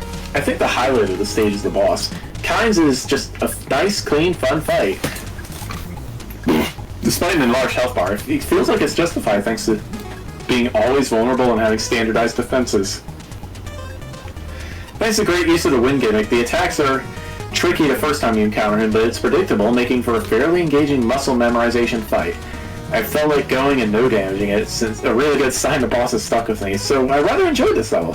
She has really solid design chops and is super duper close to being superb. It's also one of my favorites, but I don't know if the stage is a tad too easy for its own good, but I'd much rather be left wanting more than having something outstay its welcome. Great job! Imagine if the stage hadn't been late. I had enough people calling me a blockhead, so I'm studying up here to prove them wrong. Try to read about next. Nuclear physics, trigonometry, or highly specific trivia about 20-year-old video games. Yourself has physical video games donated by Free Fish Inc. They have the entire Fine Needle Fantasy series. They also have Starfish Valley, Secret of Manta, Chrono Triggerfish, Dragonette Quest, and Baldur's Gate. Wow.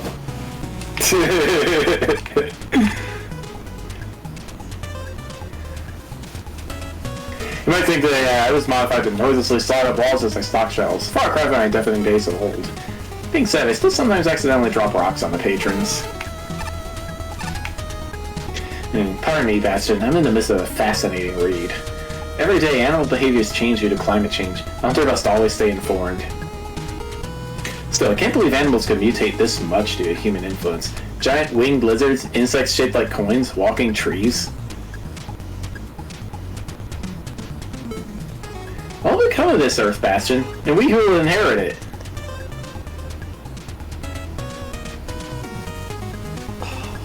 What is the... Hang on, I froze. He froze. Yeah. Delicious. That's delicious and dungeon references there. Okay. Oh, there we go. Cloud9 by Diamond Wolf. Uh-oh. Airman! Oh no! I can't defeat Airman. Bye. Can't defeat Airman, jumps down pit immediately. What's up the ladder?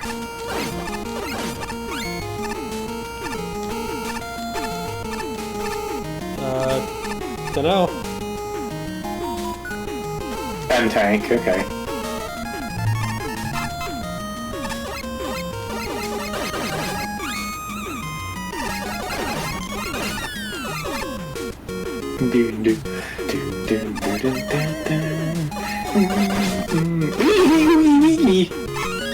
Nice work. Gotta do it all again.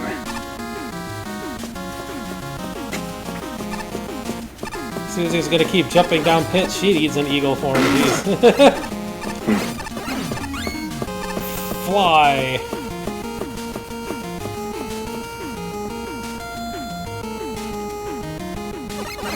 Lots of waiting. Hi.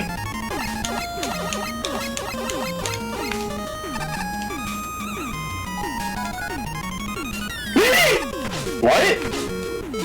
Time to die. That is a kind of a jerk place to put one of those. Wow.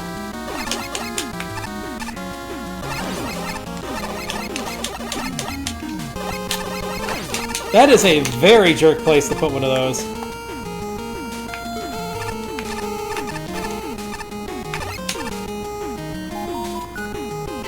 Oh yeah, it's a fake.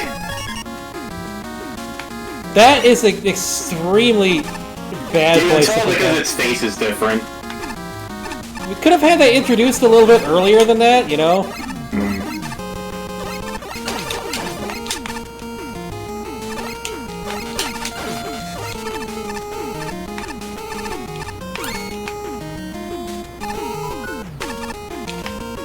The ceiling is blocked off too.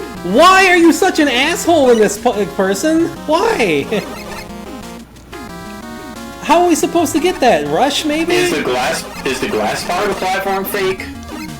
I don't know, but that's a really jerk sort of placement for that. Like, wow.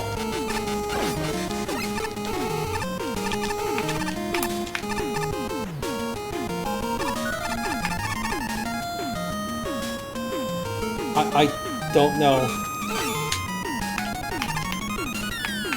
It's real.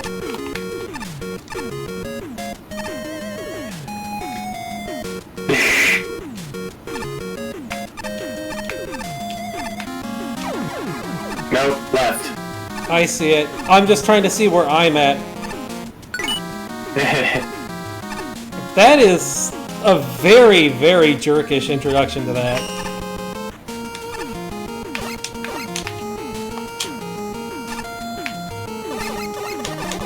I mean, I'm guessing that's supposed to be the introduction to that mechanic, which is not great. Oh no, we have to worry about the enemies sinking up here. This was a problem Mega Man 2 as well. Swat!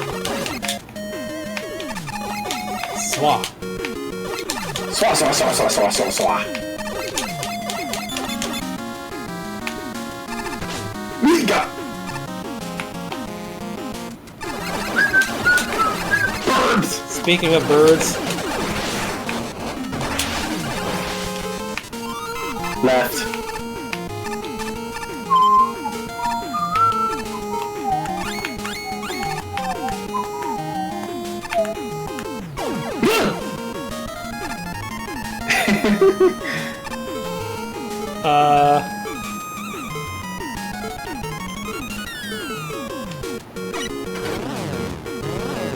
Yay! why is this level designed to be such an asshole to get stuff? That is just...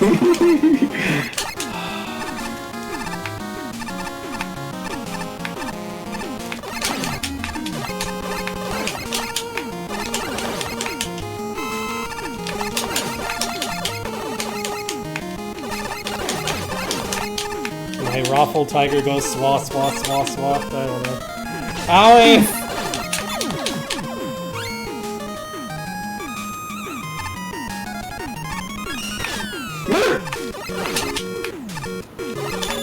Snake Man Cloud!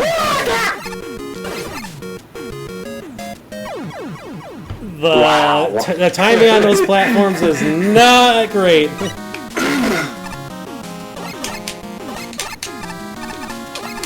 Hey, if RP Bastion ends up a Yoshi and takes the helicopter power up, he'll become a Rafflecopter. Yeah. That's so. My Rafflecopter goes to what.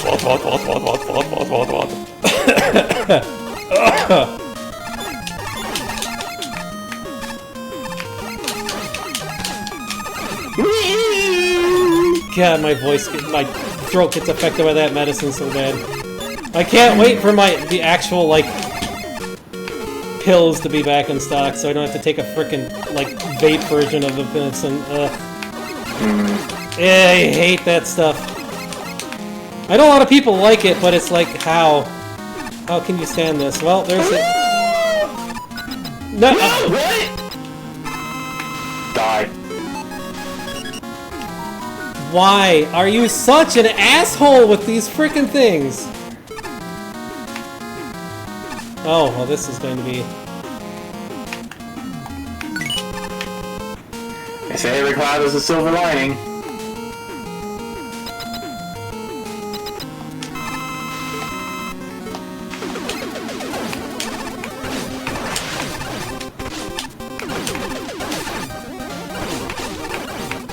Oh, this boss is terrible.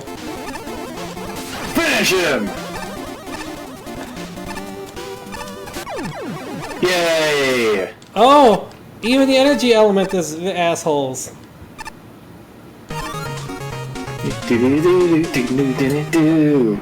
I mean, Yeah. I guess it's more competently designed than some of the earlier stuff. I think that's rated a little higher than it should have been. Yeah, Shinryu agrees with me there.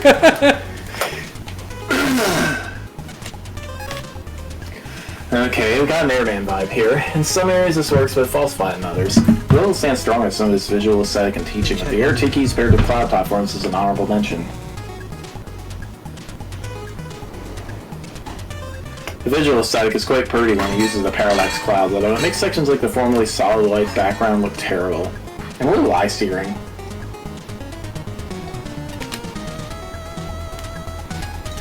For teaching, the Laughing Imp was an entertaining fake-out, but the second appearance was a wonderful aha moment.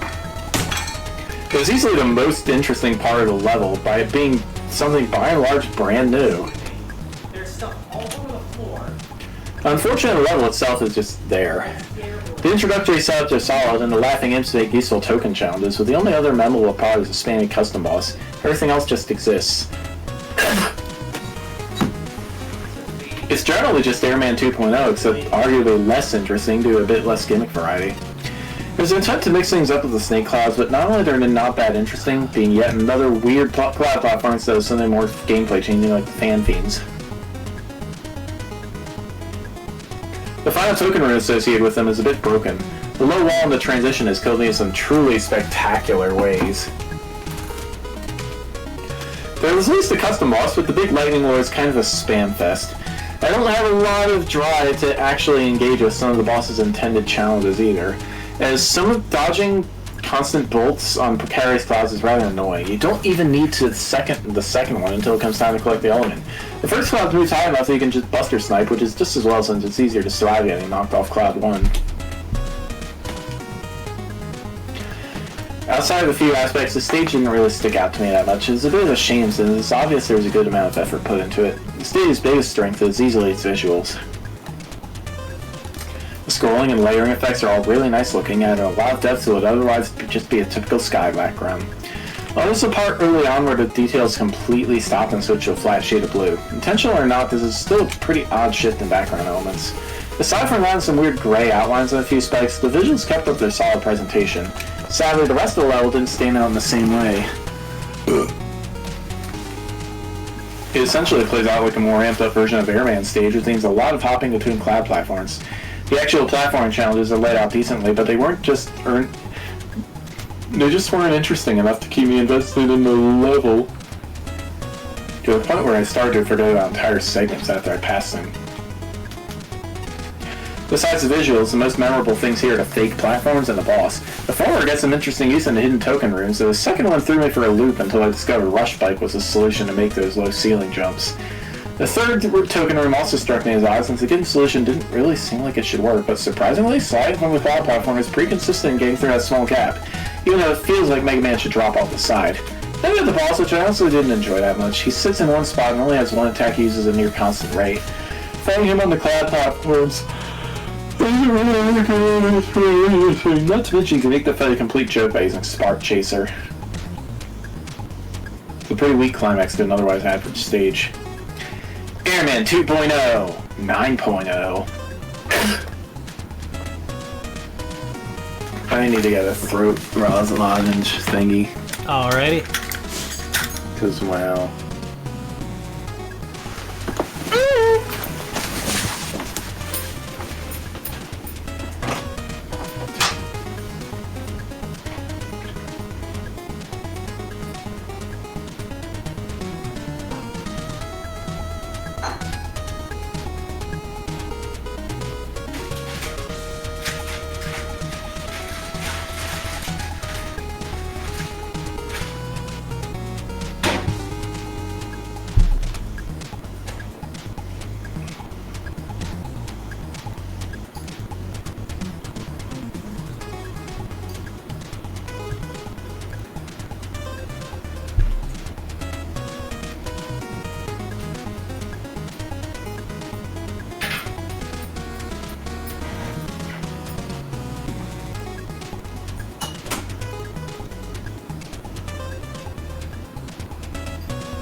Just waiting.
Alright, where was I? Airman 2.0, 9.0. Looks pretty with the cloud and parallax background. The aesthetics are definitely the strong point of the stage. As for the stage itself, kind of like a remix of Airman stage with a lot more addition to it, and kind of also had the same problem with the other remix entries of the context, where the stage is stuck in a paradox.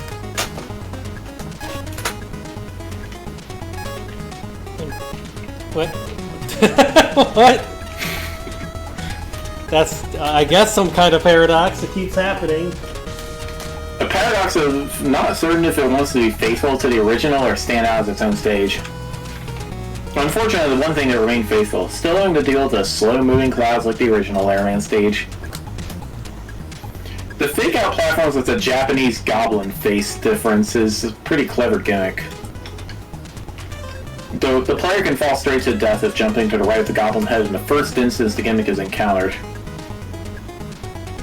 Pretty rigged placements there. There's also room with the low ceiling jumps where you also can't really grasp how far the fake platform extends to. While also, because of low ceiling, a lot of the utility weapons are rendered useless. Needless to say, it wasn't a very fun room. Wonky transition due to low-hanging wall in the room with the third token. Also, it's deliberately made so you're very likely to die if you fail to time the very strict and awkward sliding window. As for the boss, with the big lightning lord, the second cloud platform is a trap. You have less time to react to the lightning bolt throw, and you're very prone to getting knocked off. Otherwise, it's somewhat an underwhelming boss, but Airman has already had his fair share of appearances of the Magma franchise, so I'll take this. I'm not quite on Cloud 9 at this level, on account of some disorientation or repetition, but I still had fun. Disorientation? The scrolling background takes some adjusting. Without knowing the level layout in advance, the shifts between horizontal and vertical can be confusing if you don't follow the intended path.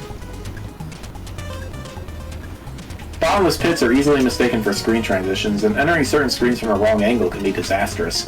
Repetition? Even if the cloud platform challenges aren't identical, most of them feel very similar. Shoot an enemy, wait for the right time to jump across a couple consecutive platforms. A checkpoint at the start of the left scrolling section to be appreciated. The beginning of the level is a slow but good tutorial that is a drag to replay after the real challenge kicks in. Fun? You bet! Excellent theming and atmosphere. Those fake-out platforms are some of my favorite things in the contest and are used highly effectively. Token challenges are clever and hidden well. The first one is fantastic. What? The mini-boss fight has a... I mean, you had the bad luck of jumping straight through the fake platform several times in a row. Yeah, that's, I mean, if it was, I don't think that makes it great there. That's kind of like, maybe if it was over to the right, and if we were introduced to the mechanic earlier so we know what the heck it is. But it makes a good fake out when used that way. It is a good fake out, but you should also introduce the mechanic earlier than that instead of forcing the player to restart the level. The main boss fight has a simple twist that works surprisingly well. The question is backward lightning bolts in a normally wide hitbox. The boss is satisfying with thoughtful weaknesses. The rest of the level is fine, just leaves me wanting more. The lead up to the boss gate is a little anticlimactic. More combat, larger lyric songs maybe, or a more unconventional platform usage like in the final token challenge would help shake the occasional feeling that the challenges are mostly variations on Airman and Snake Man to a lesser extent. Lyrics and Gremlins are functionally similar, so I'd swap out one for another enemy type. But you know what? The level doesn't need these things to be enjoyable. The low points are totally manageable, and the high points are very high. One of the recurring issues with the stages in this contest that resemble the overall the OG Robot Master stages, they often feel very derivative. Comes down to, I saw one or two enemy types that were the original, but worse. But not this. Despite being a rehash of Airman's level, obviously, it does not in fact feel like a rehash of Airman's level. It has an identity of its own, and that is something that should be praised. Because, yeah, for how it's constructed to the new additions, this is not Airman's level. For instance, I just adore the false floor gimmick. It's very, very cute, and utilizing the cloud platforms from Snake Man stage, alongside the ones from Airman stage, is one of those obvious in hindsight moments that still elicit a feeling of playing something I hadn't seen in the OG games. Graphically, it really stood out to me. This is a very polished looking level given the obvious drawbacks of Airman not having a lot to work with. The token challenges were clever, although I'm not convinced the final one is exactly intuitive to find. I appreciate finding a new boss, but he's not the strong point of the stage. It's a finicky but simplistic boss. I don't think he detracts from a level, but it's not exactly one I feel the urge to refight. This is a stage that left me wanting more, and now that I've said elsewhere, that is something I'd always rather see than a level outliving its charm. It's not an award-winning level, but keep up the stage designing. I'm sure the next thing will knock it out of the park. Good job.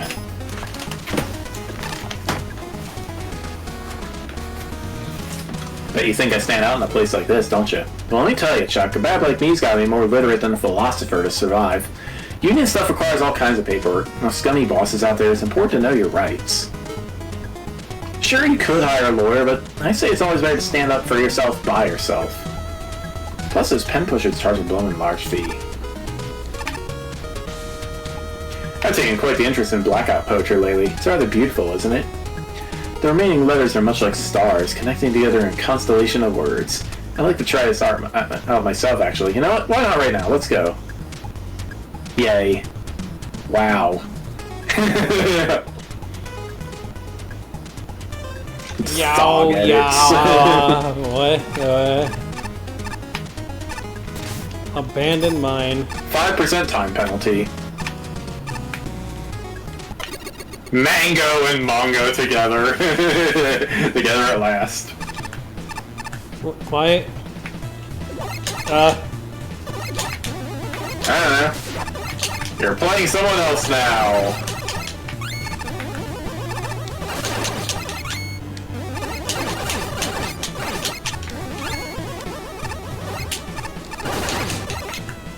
Well, just say it's an oddly shaped dragon form, I don't know.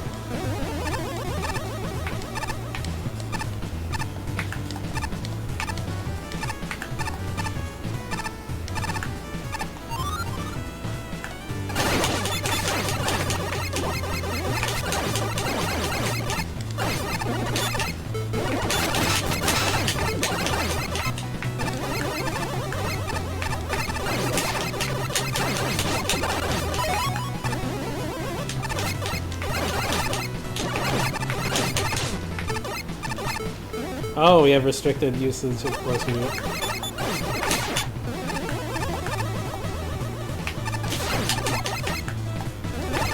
Okay, shooting their hand to get rid of them was pretty neat.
Whoa!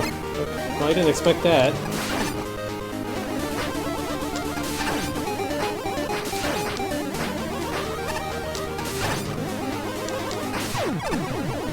Nice! Probably want to go to the right.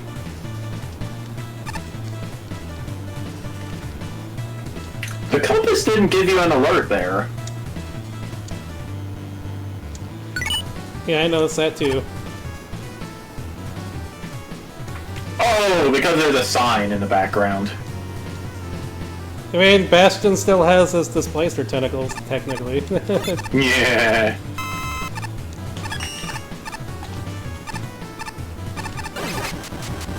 Oh, okay.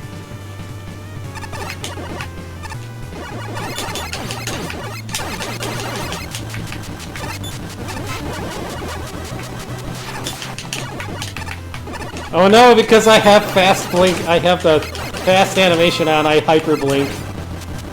Nah. Ah, well, a little quick on the trigger finger.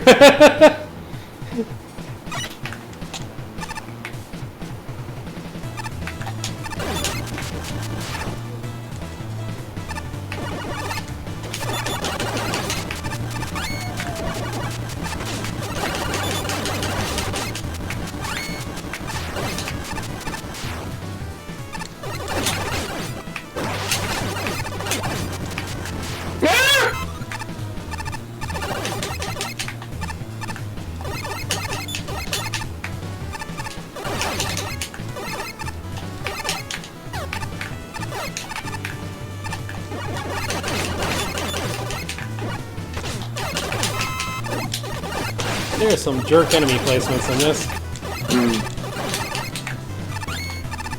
I mean, it's got an interesting idea.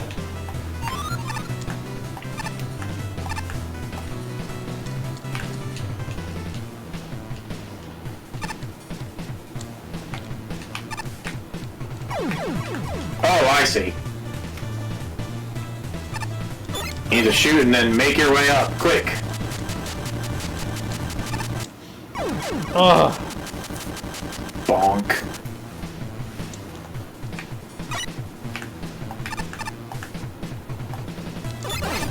Oh, this is gonna suck with to both of us. Yeah, the lag immediately kills me.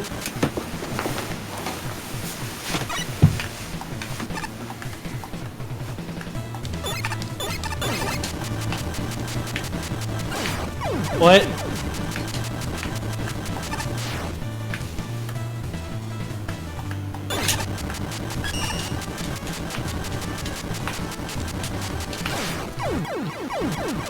Why'd you respawn? I just... Oh, whatever. This... Yeah, that multiplayer death lag really seems to get... Oh, this sucks! This is ridiculously tight jumping here.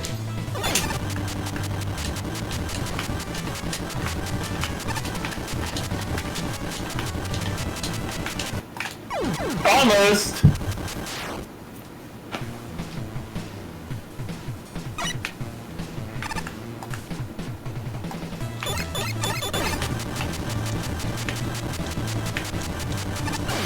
Oh, I hate that! I'm just hitting dash, I'm not hitting jump, what the hell?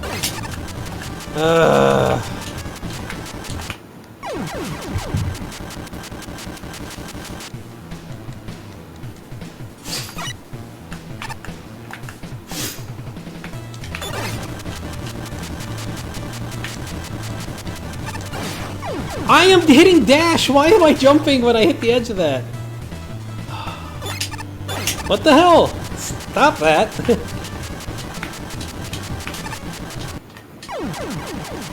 Ugh, the lag keeps getting me. Yeah, I think that's what's causing me to jump too, or something there.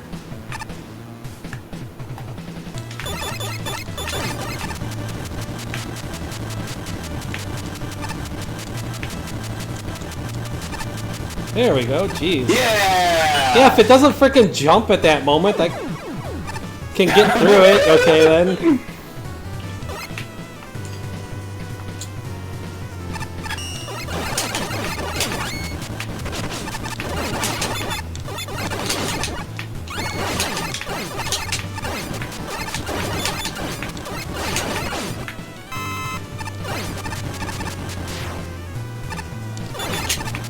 Sweet.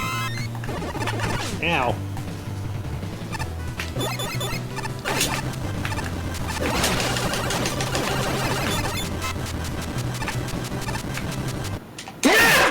What? I'm guessing you jumping up respawn the enemy on top of us? What the heck? I guess. That sure was a what moment there. All we needed for that is a falling piano soundbite. What? Ay, ay, ay, ay.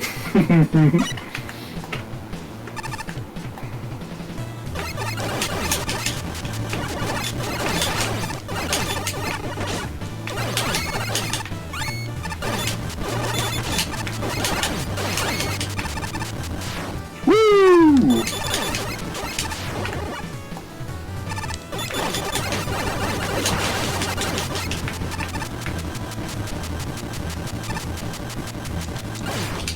Oh, for fuck's sake, that is just stupid. Well, here we are. Yay! Hoo-hoo, we got to...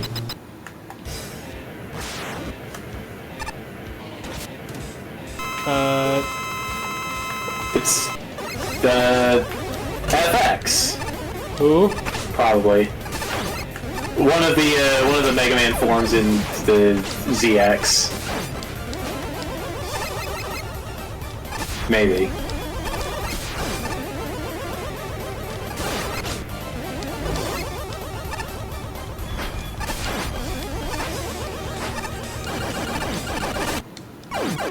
Clunk. It's kind of hard to dodge some of this stuff.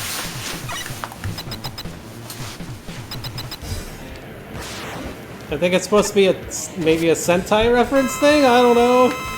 No, it's based on fighting Fafnir. Who? From what? One of the 3 guardians of Neo, one of the 4 guardians of Neo Arcadia. Okay, I don't remember this part stuff at all from him, but he's got the weapon. I don't know about the bombs, but he's got the weapon. I didn't really even know. I don't really remember that too much. He's got a crap load of health for no reason. Yeah, did you see what his weakness is? I don't know if Actually, I guess it's gotta be Break Dash, huh? I have no idea.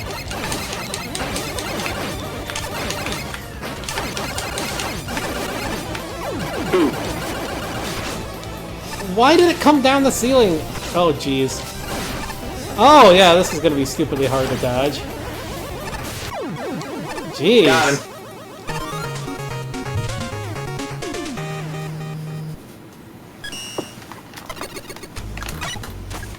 Okay.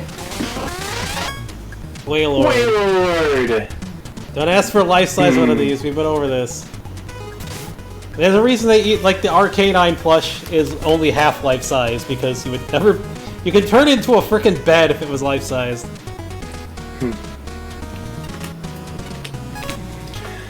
Well, I definitely didn't expect to turn into Gray for a level. Bold move submitting a ZXS level to a Megaman Classic design contest. Does it work? Sort of. I've never played ZX2, so you have to remember that I'm not going to get any references to that. I've never played ZX either. I haven't even... Well, I haven't played very far into ZX. I've heard they're kind of... Yeah, I've heard they're kind of I mean, I have them on the collection, I've just never played them. Level design isn't bad. The enemy set is distinct, particularly the cannon platforms and the hanging galleons. The exploding floor gimmick is very Grenade Man, but it makes an effective mix with Gray's dash ability. Finally, the new character controls pretty well, and this game is careful to introduce his mechanics in the event you don't know his game. Unfortunately, once the novelty wears off, the level is downright boring. Part of it is the aesthetic. It feels extremely drab compared to the vibrance of the actual games. And part of it is just because the level largely leans on Gray's mechanics instead of trying to do anything interesting itself. Neither dashing nor wall jumping is super amazing. By Gray's time frame being standard mechanics, the dashing is outright one of Base's abilities. The level that relies almost entirely on just standard mechanics won't be doing very well. Just ask Woodman.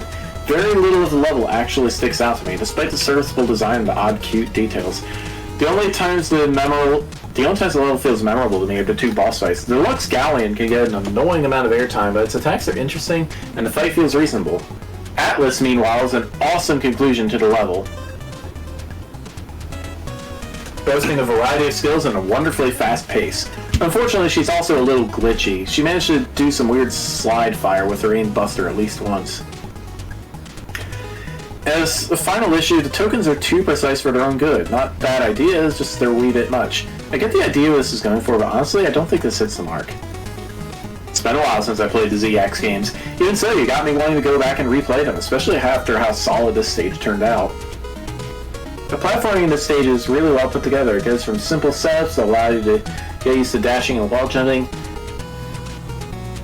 and then steadily ramps up from there with more complex but still reasonable room and enemy layouts. Take full advantage of your movement options. On the subject of the dash, thank you for making it so the increased speed from it carries over into your wall climbs automatically until you touch the ground again. Having to press the slide button every time you want to wall dash like how you would in the official series would have made that so much more cumbersome, and I'm grateful it was avoided here. Knowing that definitely alleviated a lot of potential frustration that could have come from the token rules as well. The only major issue I can point to with this stage though, and it actually comes from the spring enemies. Besides the boss fights, I think a majority of the damage I received in this stage was from the extra shots they fire out while jumping on top of those stationary turret enemies. They're not impossible to avoid, but I did find them a little frustrating to take on without abusing magnetic shockwave. Besides them, I didn't really have an issue with any of the other enemies, except maybe a few of their placements in the pit section with up and down replacements. But even then, they're relatively easy to get around with weapons.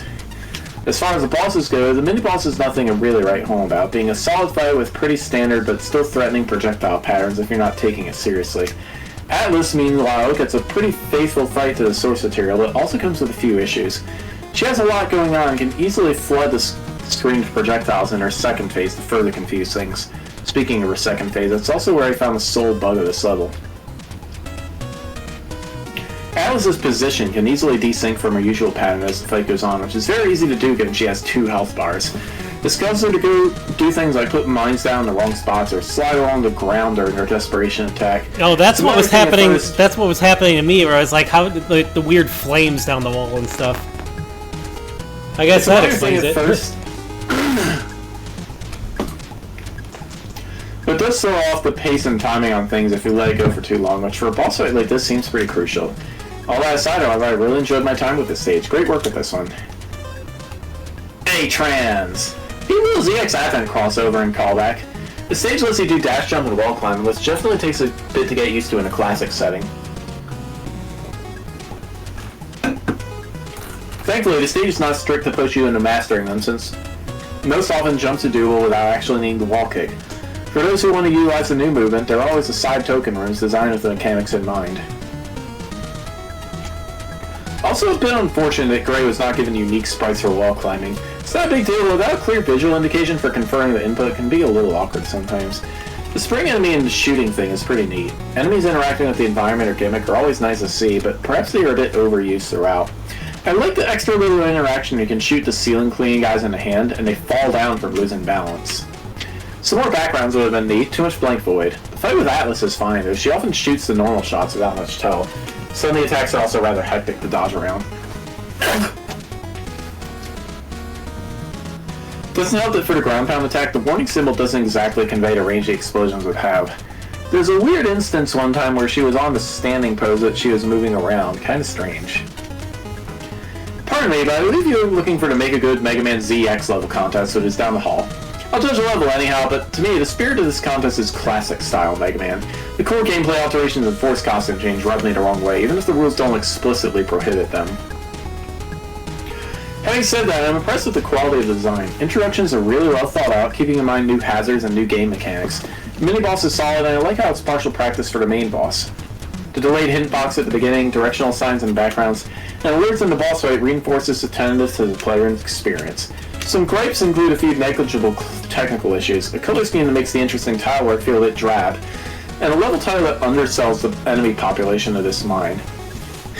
Health refills are concentrated around checkpoints where they're least useful, and the only weapon refill is an M-Tank. The boss and tokens, while exciting and completely appropriate for a ZX game, might be a stretch for classic players who need more than one level. 2 if you count the Hero Ads remix of practice with dashing, wall jumping, and strategy-altering utility restrictions. Although a bit heavy on galleons for my taste, one more gimmick or enemy type would have been welcome. The challenges make good use of each asset. Every section feels purposeful and well placed. My favorites are the beginning where there's an incentive to stick to the top path, and the area with platforms suspended over a sprawling abyss which epitomizes the level's look then act mentality I enjoy so much. The button activated cannons are fun too. Well, this level has a vision, and everything from the music to the gameplay contributes to its success.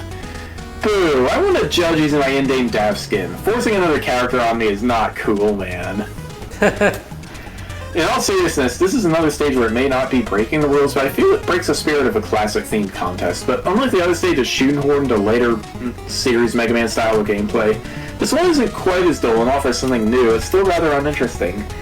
That really is the main issue, as despite the hot new playable character, it just feels way too safe at the same time.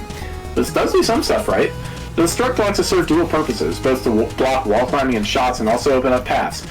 These are a nice solid gimmick, used reasonably well, and there's some cute moments involving dropping enemies. Unless they kill you.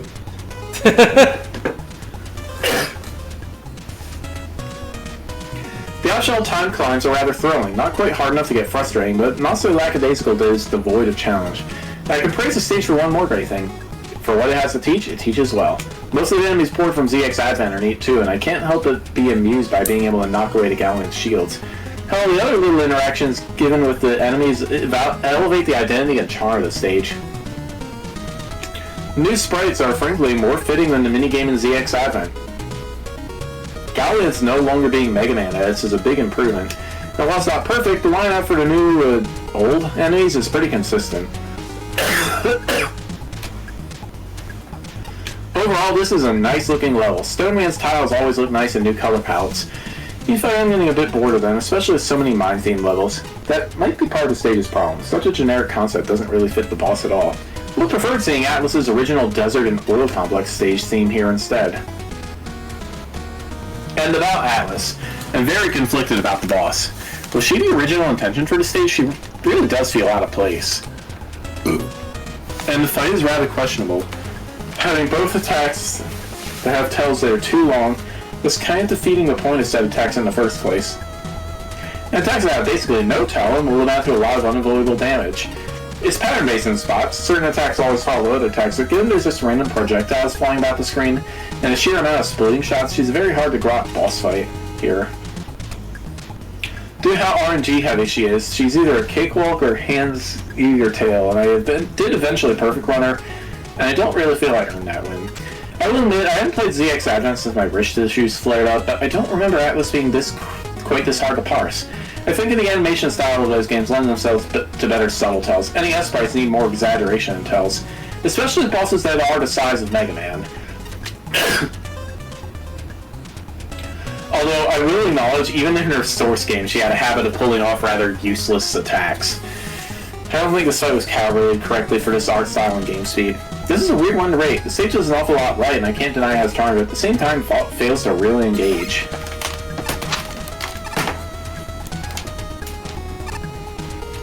Oh, look who it is! Come on. Look who it is! Thank you! It's the librarian from Symphony of the Night. Oh, these books suck! Why are so many people going out of their way to read them? You should go out into the world trying to find all sorts of creatures like me! Pikachu, huh? History is written by the winners, as the saying goes. Sure, I won't find much of value here. If all goes well for me, perhaps the dial will turn in Robot Kind's favor, never so slightly. I'm sure you're more than comfortable with your mark on literature, however. You open a random book for fun line, a little sticky note in it. It says, the Wi-Fi password is password 1985. I mean, I guess this is useful knowledge, but I'm not sure why people put sticky notes in books like this. Magmatic Panic. Magmatic Panic. What was that time penalty? I didn't see.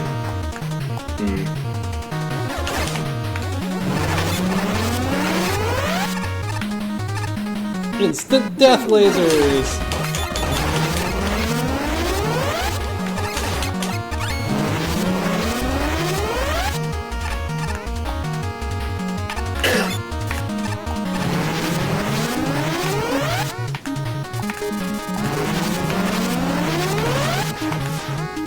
Whoa!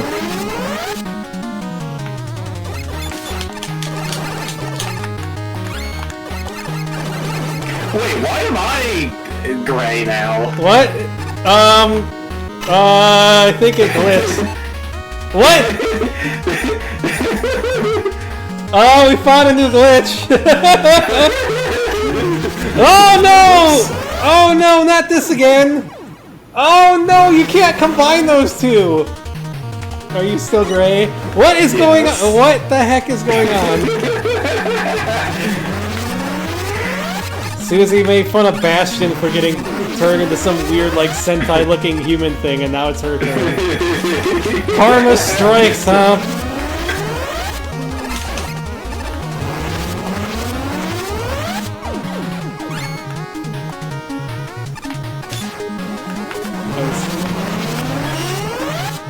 I did that according to the sound, but it kept going.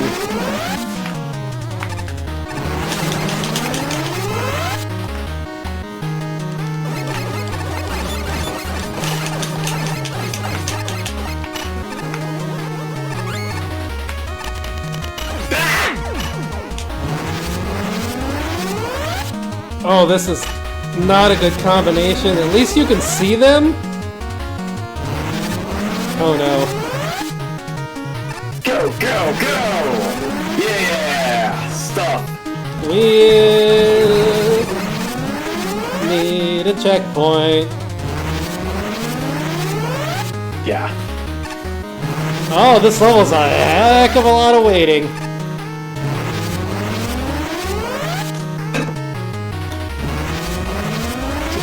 Checkpoint, please. Checkpoint, please! It's coming up. I see it, yeah.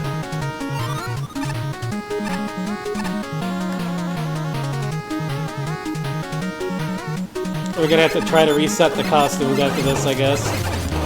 I guess. Although the episode's almost over. Or the stream. It's almost time to stop.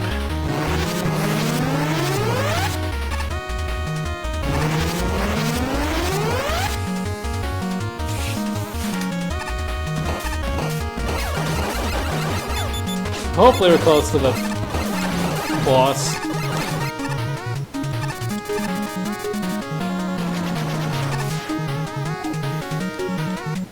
Oh no.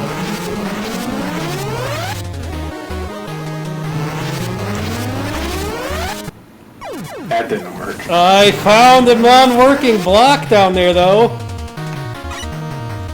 I bounced off the lava. Don't think that was supposed to happen.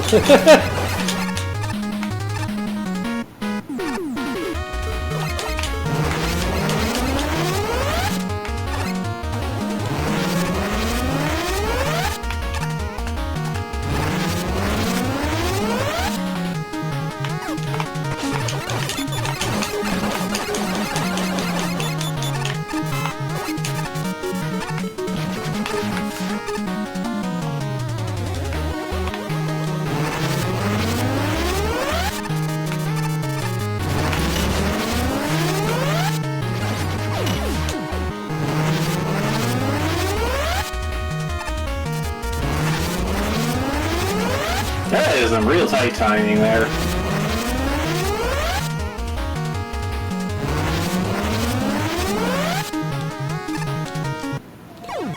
What the hell? That is That looks some. like a job for Ice Wall. I mean, I had something that would work for that. It's just I didn't know that was coming up. Oy.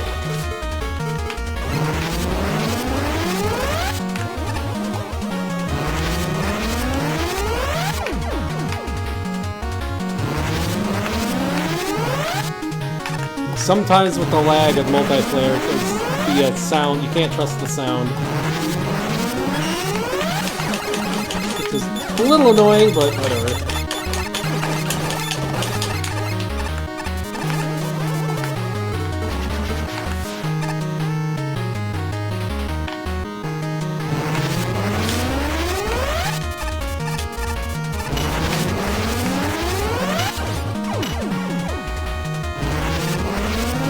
Not exactly a multiplayer design level here.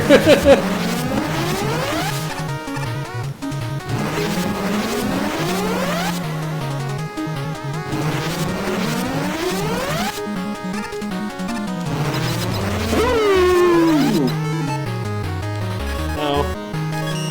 Great. Mini boss. After all that.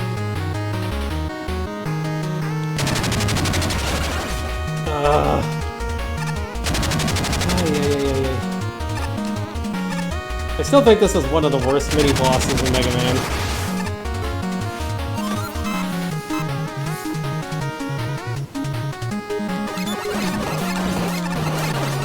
Very beep boopy music this is.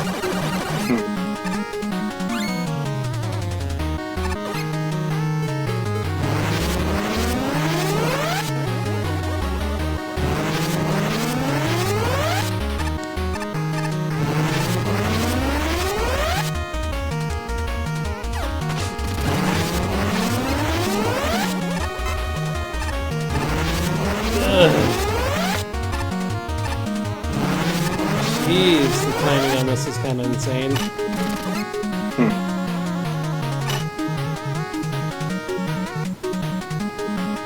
I didn't even hear that go off.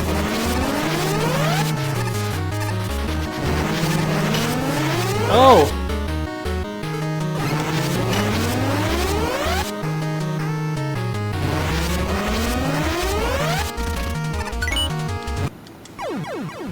Already got it.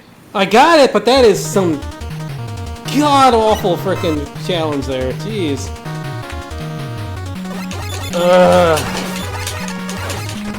If you hate instant death lasers, this is not your... I mean, it's better than some of the earlier ones with these, but it's still kind of super annoying.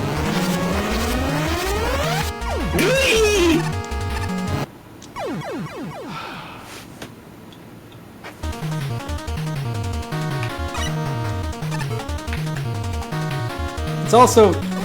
the tight ladder timing like that is also a problem when you have fast ladder climbing.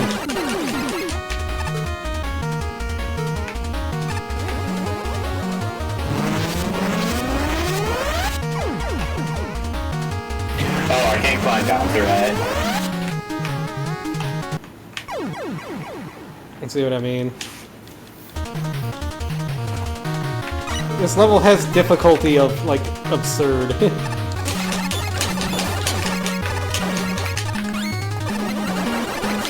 At least we don't have Yoko blocks along with these, that would be even worse.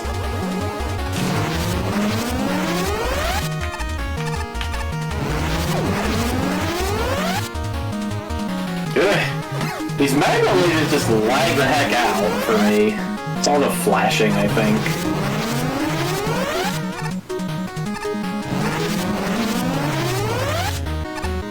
Of course, you having your break dash charged up doesn't help either.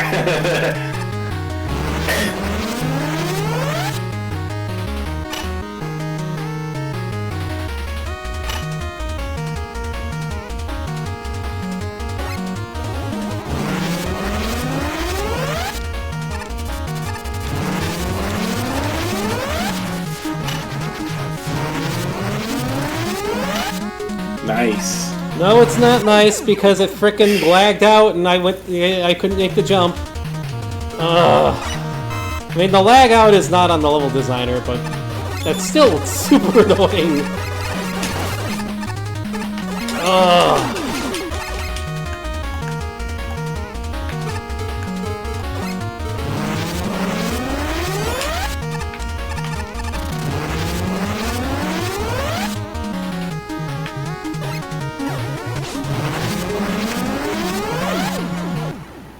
What? What? What?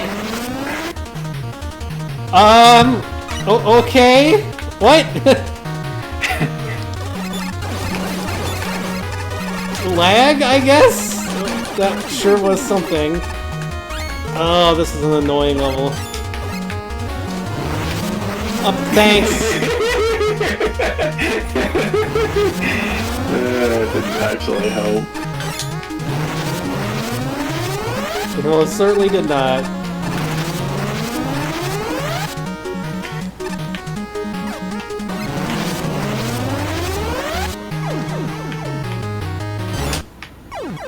Oh. I don't think Ice Beam is Ice Ball is really going to help too much. The way this is designed is kind of counter to a lot of that.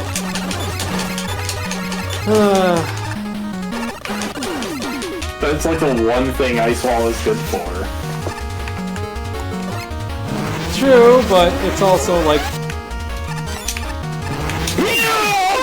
Oh, the lag prevented... It cut off my frickin' shadow charge there. From your death. Ugh. This is annoying.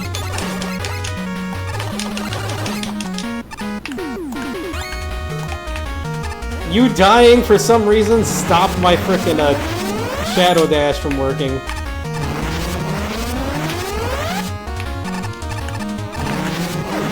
Why does the shadow dash just sometimes refuse to work? I don't understand. That is extremely annoying. Uh-oh, he's gonna be out of sync now. Okay, good.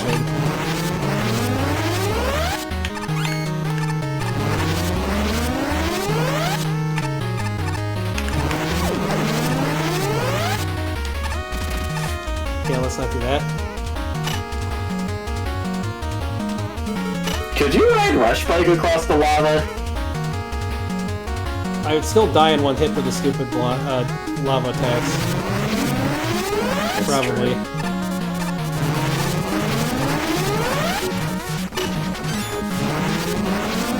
Yeah, that's not gonna help at all. Yeah, you can drop it on the ones below you.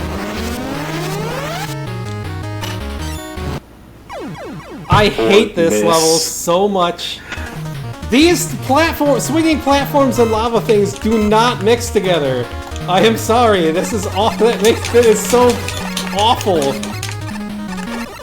We had an earlier level with them and everyone criticized it for the same reason.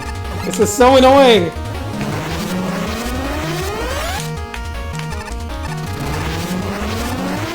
At least it works there.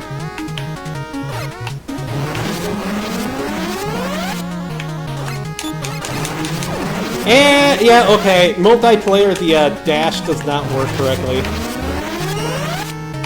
The timing gets thrown off by any bit of multiplayer lag, which is bad.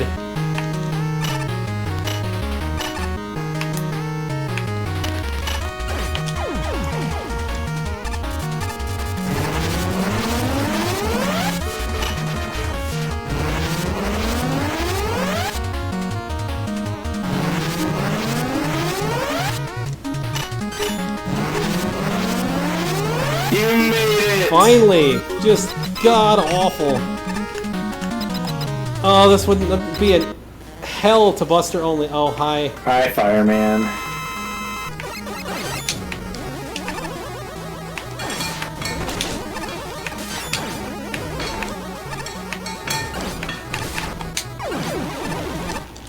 Lag death! My jump got cut off mid-jump when you died. What the heck? The jump only half jumped? Yes, because it just cut off mid-jump and I couldn't jump over the fire attack.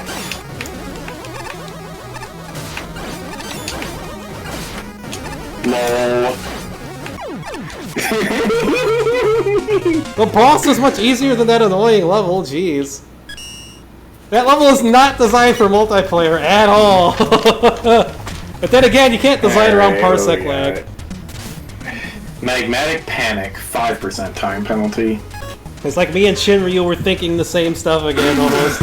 Maybe. Well, this level definitely has an appropriate name. Certainly I was crazy anxious the entire time. In this case, that's probably a good thing. It's a rarity to see instant death gimmicks that can sustain an entire stage, but the magma beams here do a good job.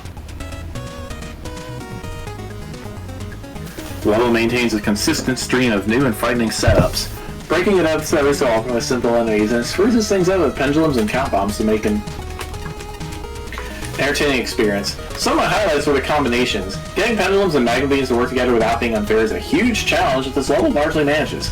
The only one I felt a little odd was the very last one. It's telling that I find it easier to grab the token instead of going the normal route. I also appreciate the care taken with the count bombs. There's a lot more wiggle room with them than you might expect. And I just loved when the magma beams murdered enemies for me. I got a kick out of spontaneously exploding nets. If there's one aspect that I feel warrants criticism, it's the implementation of Karakari. The first encounter is almost uncomfortably claustrophobic given the fiery death just behind you. After that, every future card might as well be harmless, particularly the one that's trapped between the wall and count bombs. I appreciate that Karakari's there, since the enemy variety is understandably a bit low, but I wish it was handled better. Otherwise, this is a magma beam level that deserves a solid play, even if I never want to play it again because of my anxiety. Admittedly, I'm struggling to come up with things to say about this one. Not because it's bad, mind you, but it's not exactly the most memorable level either. It's just a perfectly average fire-themed stage with decent gimmick application. The Jewel Swings and Magma Generators are two gimmicks that, depending on how they're used, have a strong chance of not meshing well together.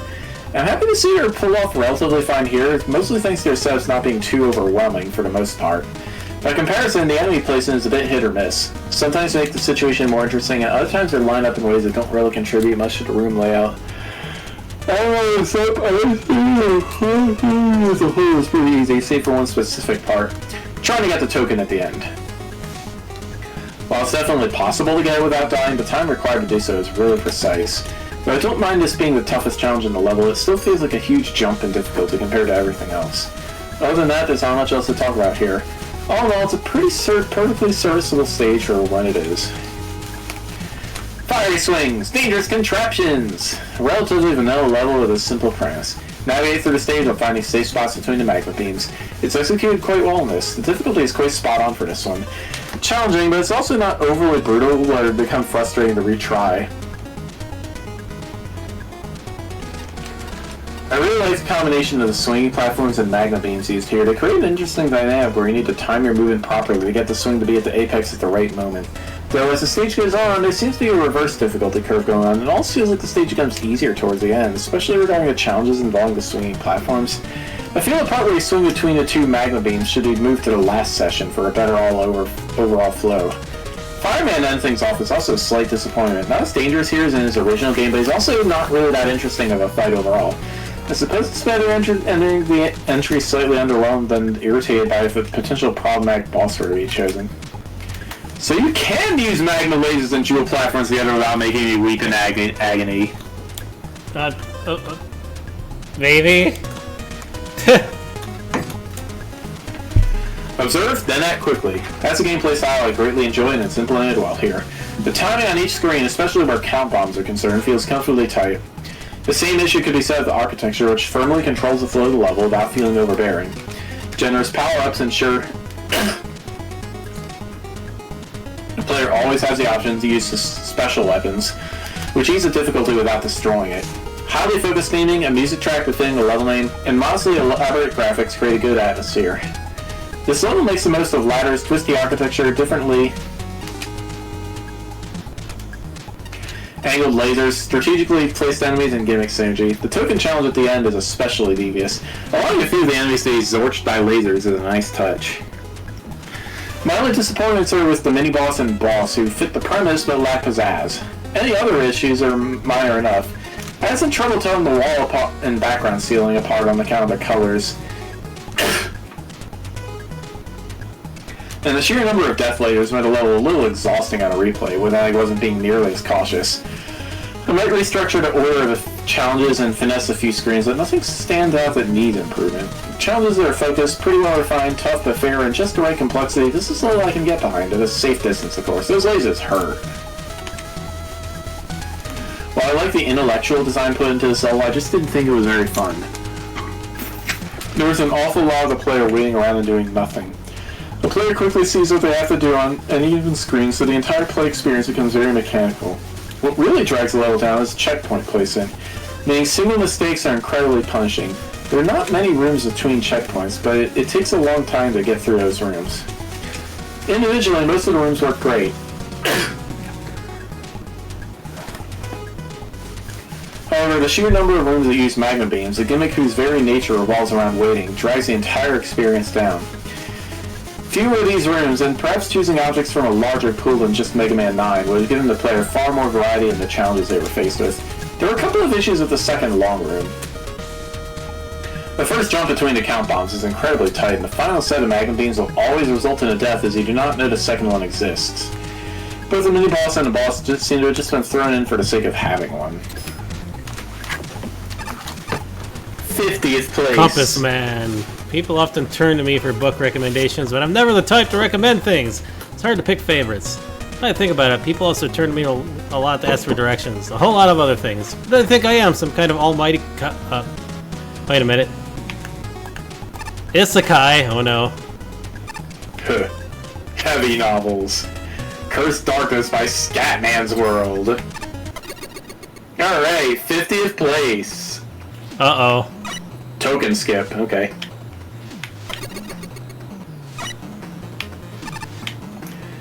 I can barely tell my left ditch from my right in this pitch black stage. We were expecting to go through Deathless for 2 of its tokens. I definitely got copies of all the tokens over there. Grab what you need. Deathless for 2 tokens? Yeah, let's not do that.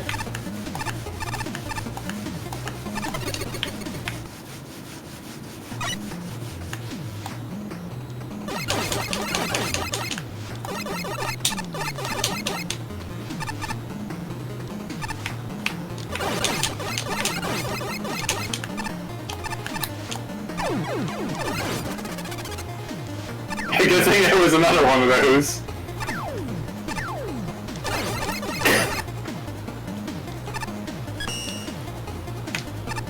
You're back to the... Susie is... Where have you gone, Susie? Down the... well, the pit. I'm not sure if she's in the pit, but,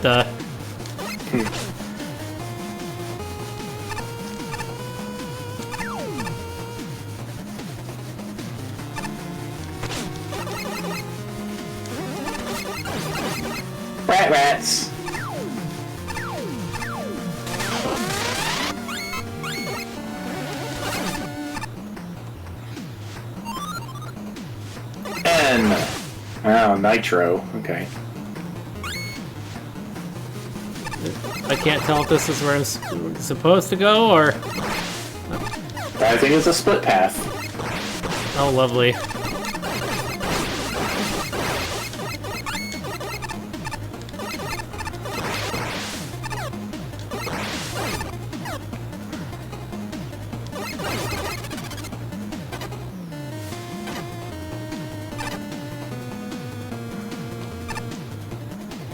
So this is one of those levels they want you to play multiple times, I guess. That is usually what a split path implies. Not that I've even seen the tokens yet. I know, it seems like a long level.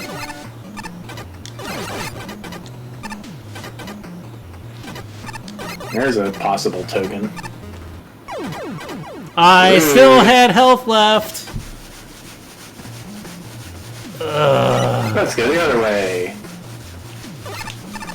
Yeah, I get the feeling we have to take each route for a token, which is just extremely annoying.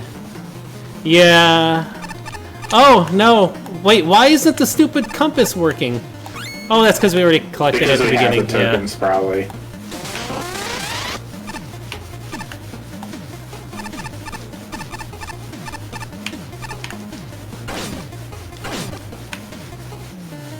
Uh-huh.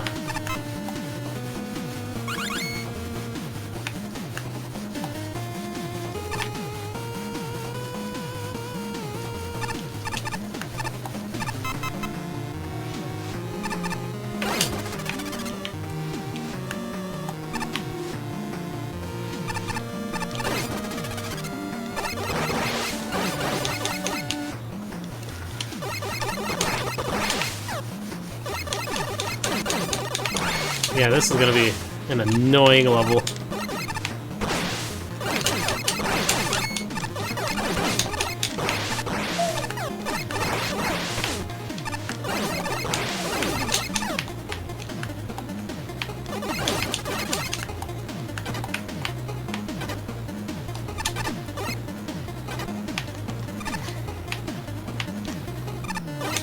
I love the music, though.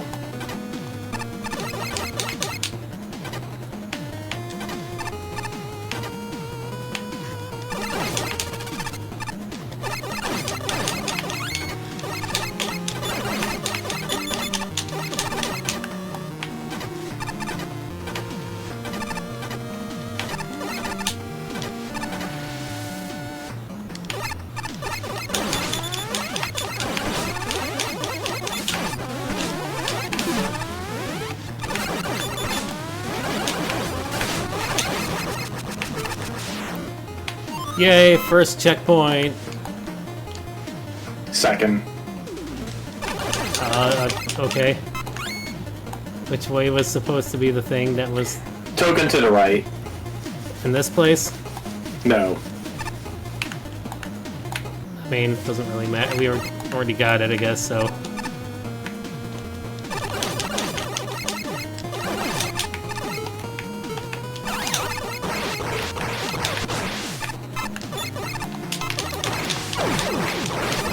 Ow. Nice.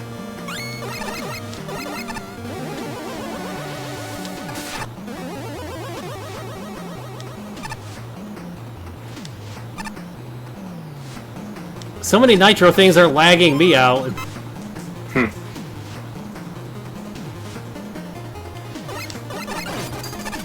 Whoa!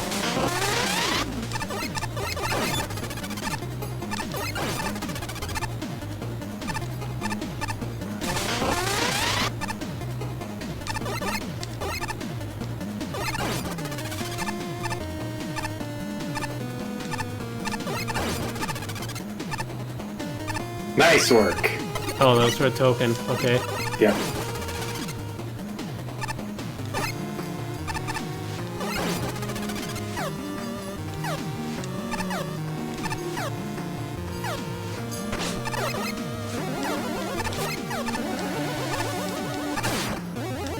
So many rats.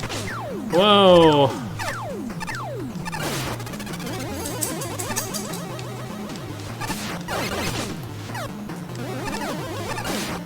These rats do a ridiculous amount of damage, jeez.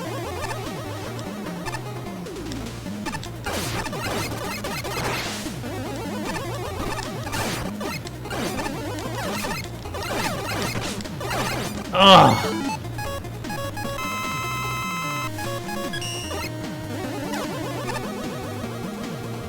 Very long. Wombo tank. It's a very long stage with.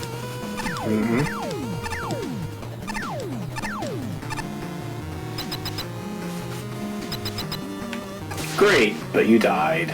Great. Well, Okay, Crash Bandicoot. What?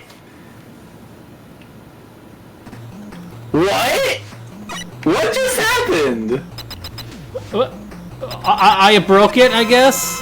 Oh, it kills you to get you up here, I guess.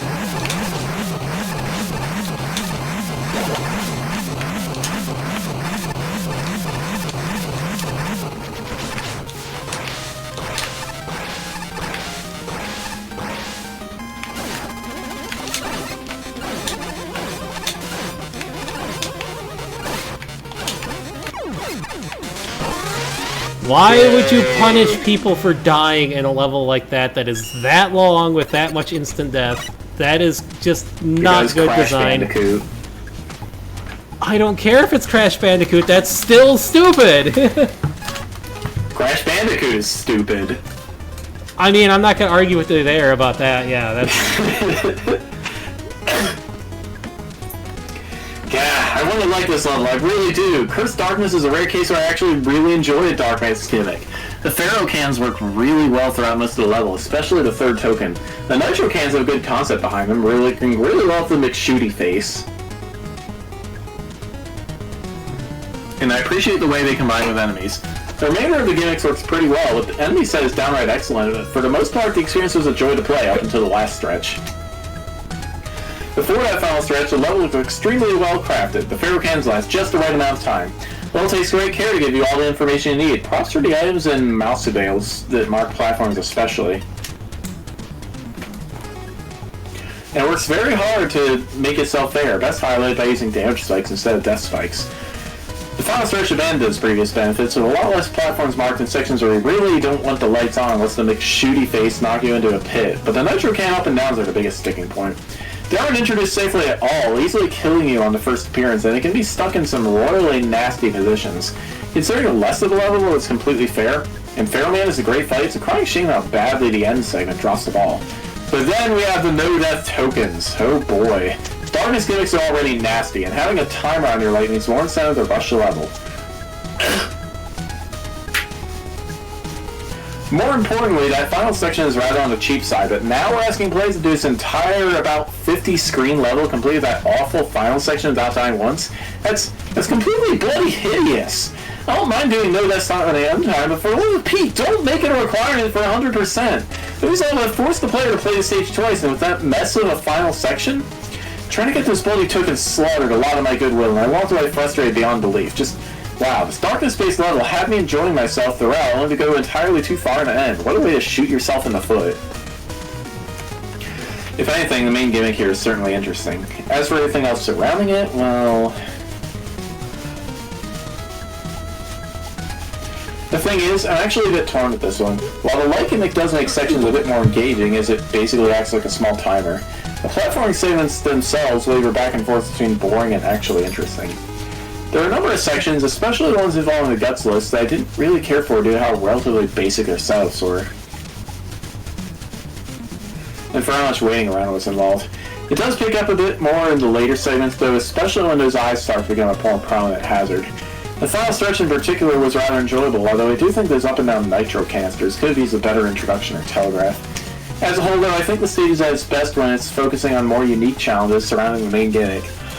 I see it was a token booth. Usually slow up quite a bit from the rest of the stage thanks to their more clever layouts, such as one that has you going to the end of the room with the lights on, but then needing to make your way back in complete darkness. That being said, I'm not a fan of how you go about getting the last 2 tokens. Aside from my dislike of being gated off from something for simply dying, I feel like this tokens could have been hid behind far better challenges. It definitely soured the ending of the stage a bit for me. That was somewhat redeemed by the boss. He's not all that difficult, but he does take decent advantage of the main gimmick, along with having quite a few interesting attacks. Overall, the concept for this level is sound. I just wish the level had more interesting room layouts, plus a way more lenient way to get those final 2 tokens. Good work, but you missed 2 tokens. Cast Crate fall on you. I'm gonna be blunt here, I don't like darkness gimmicks. Building a whole stage centered around darkness mechanics, let's just say I didn't have a good first impression of the stage. Didn't mind the stage as much on successive playthroughs. The stage could have been a whole lot meaner with the darkness for sure, but thankfully it remains fair for the most part. It provides enough healthing tools along the way, such as the Pharaoh cans, refreshing drinks. They're fairly well placed just as the lights will go out, or after sessions where you need to see to avoid pitfalls. Explosions from nitro blocks also cause temporary light, which helps. The background guys getting angry at the light can make things a bit hectic though, since they also react to nitro explosions and start shooting you. Bunch of grumpy fellows. Guts seem to not sync with the mace trap too well if you decide to wait on the section for a little too long. The real kicker though is the tokens. Not sure if I'm a huge fan of locking tokens away to a no-death requirement.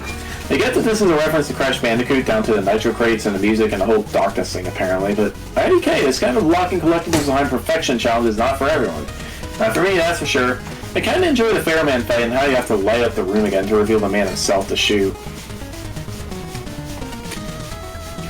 This level brilliantly inverts Brightman's main level gimmick for Mega Man 4, making it simultaneously worthy of a boss called Darkman and appropriate for the photosensitive Pharaoh Man. The real curse here is that these clever challenge arcs aren't organized as well as they could be. For a warm-up to the main gimmick, the first arc goes on a few screens too long and is a little heavy on instant death. In contrast with the first token, you're effectively dead if you lose your light. Uneven difficulty from arc to arc and unclear directionality at each split detract from the individual quality of each section. Minus a few slightly messy screens, what's here is good. I just think it needs to be shuffled around and divided up differently in terms of screen transitions. It's honestly not a huge one. Beyond that, there are little annoyances that take me out of the most, such as inconsistent canister behavior between the boss fight and the rest of the level. What's more important are all the things that make this level so fun, such as the snoozy wall cats, I hope they're cats, and the reward for a no-death run. I enjoy when gameplay, graphics, audio, and story work together to develop a theme. Any level can have a darkness gimmick, but there's some tasty tension in listening to eerily understated music while exploring a spooky castle that pressures you to be hasty in the light and cautious in the dark. Fun boss banter and an exciting boss fight tie everything together, pulling on the threads of past games to lead a surprisingly thought-provoking narrative. What narrative? What banter? And yes, I noticed the subtle nod to the contest rule against adding or modifying weapons. Don't worry, you're safe. Oh.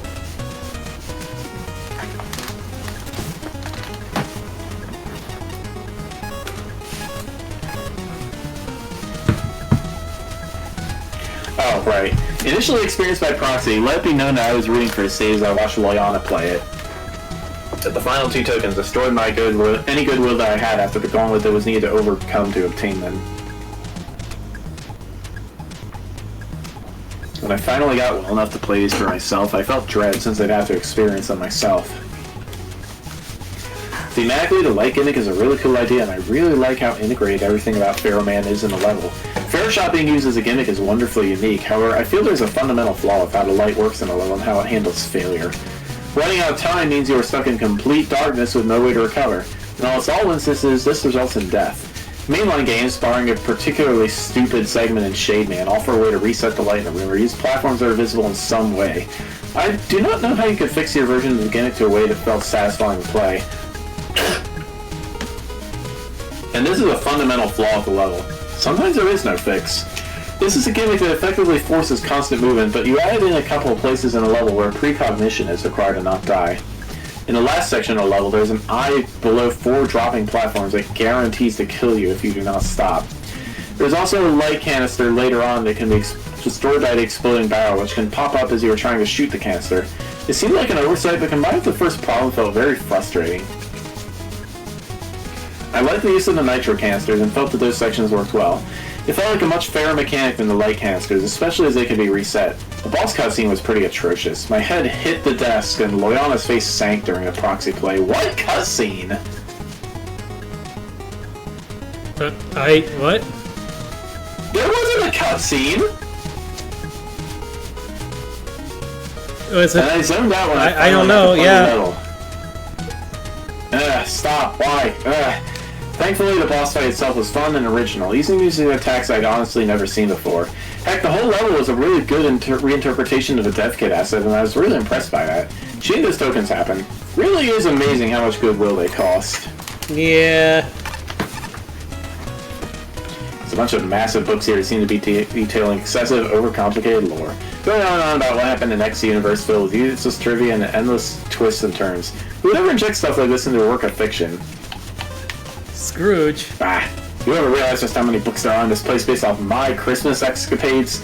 I should be getting royalties for this. They're stealing my tale and using it for profit. What do you mean I was based off one of those stories too? I'm taking this to court. We still have levels to do. There. Yeah. I'm always fascinated by the power of fiction to display worlds wildly different than ours. My favorite manifestation of this is long-form alternate universe novels. So much about the fabric of reality can change with even the tiniest differences. Right now I'm reading an 85-chapter long fic that's an alternate universe where instead of a reclusive boy being the star of the show, it's a compassionate young girl instead. Hey, why are you walking away from me?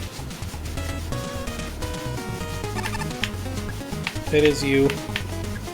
Not to brag or anything, but... Actually, I'm totally bragging, but did you know that yours truly has made history books several times?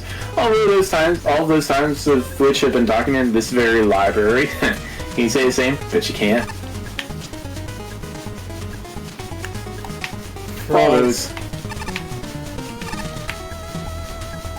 Greetings. I have paused the boy to answer your questions. Now, what do you...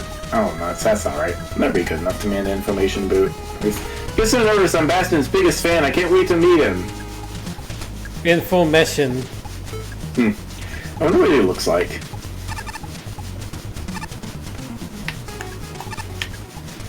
There are a lot of books here lined up by someone named Salmon A. Salt. One seems to detail the record history of all kinds of different track races. Presto is mentioned a lot. A few of the pages are vandalized by people who really, really hate Presto. I'm so mad. Why is this happening again? Who put children in the library again? Why can I not read books in peace? We got quite a few levels left to do, jeez. Oh, there's the tier boss. Yeah.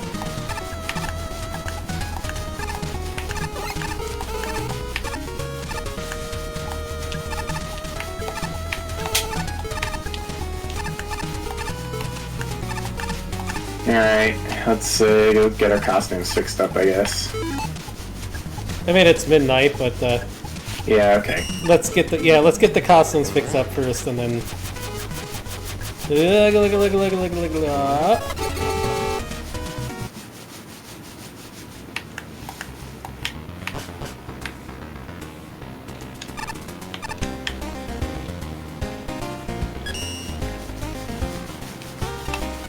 Hey, you can. Oh, hey, they fixed the costume menu.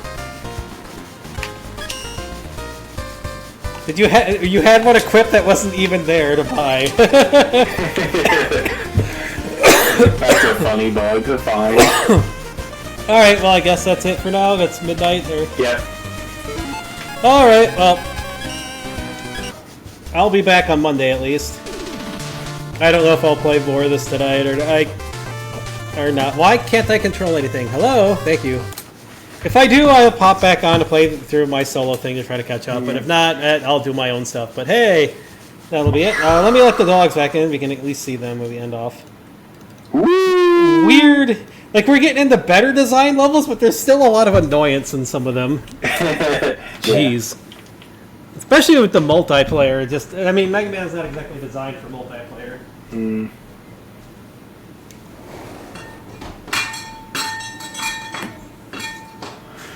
Well, anyway, I will be here tomorrow for more Xenoblade. To see y'all then. Bye-bye, everybody. Puppies.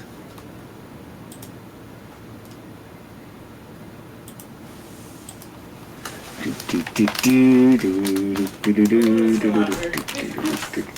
Luna puppy, puppy, puppy. Luna the puppy. She's such a puppy. Alright, well, I'll get Mr. Goose on stream, hopefully. He's done drinking. You done? Want to be on stream? Well, you're drinking in the background, and I gotta clean up all this mess that we made. Here we go. There he is. There's Mr. Goose. Hey, Goose. Whoa, that's, Hey, don't flip buddy. up in the air, you goof. What are you doing? There's my wolf. There's my wolf butt. Here's my wolf. Hello, Cooters. He's such a good boy. Boy, find a spot. There you go. Boy, you go, boy. Alright, so yeah. If I'm back playing more of this, we'll see. I don't know. Depends on if I want to play more of this tonight or not. Well, otherwise I'll be back on Monday with something. And are you doing something tomorrow night with something? Yep, Xenoblade. Xenoblade! We gotta finish Dave the Diver. Ow! At Some point, yeah. Ouch. When I have a shorter stream slot to do, I'll probably put it in. Ouch. I hate it when your glasses... Or do Xenoblade in the daytime and Dave at night. I hate it when your glasses, like, grab, like, one hair when you have long hair and, like, pull it out. Ow. Alright, well, we'll see if I'll be back doing this or not. But, for now, everyone stay well, be well. We'll see you next time. Bye-bye. Good night.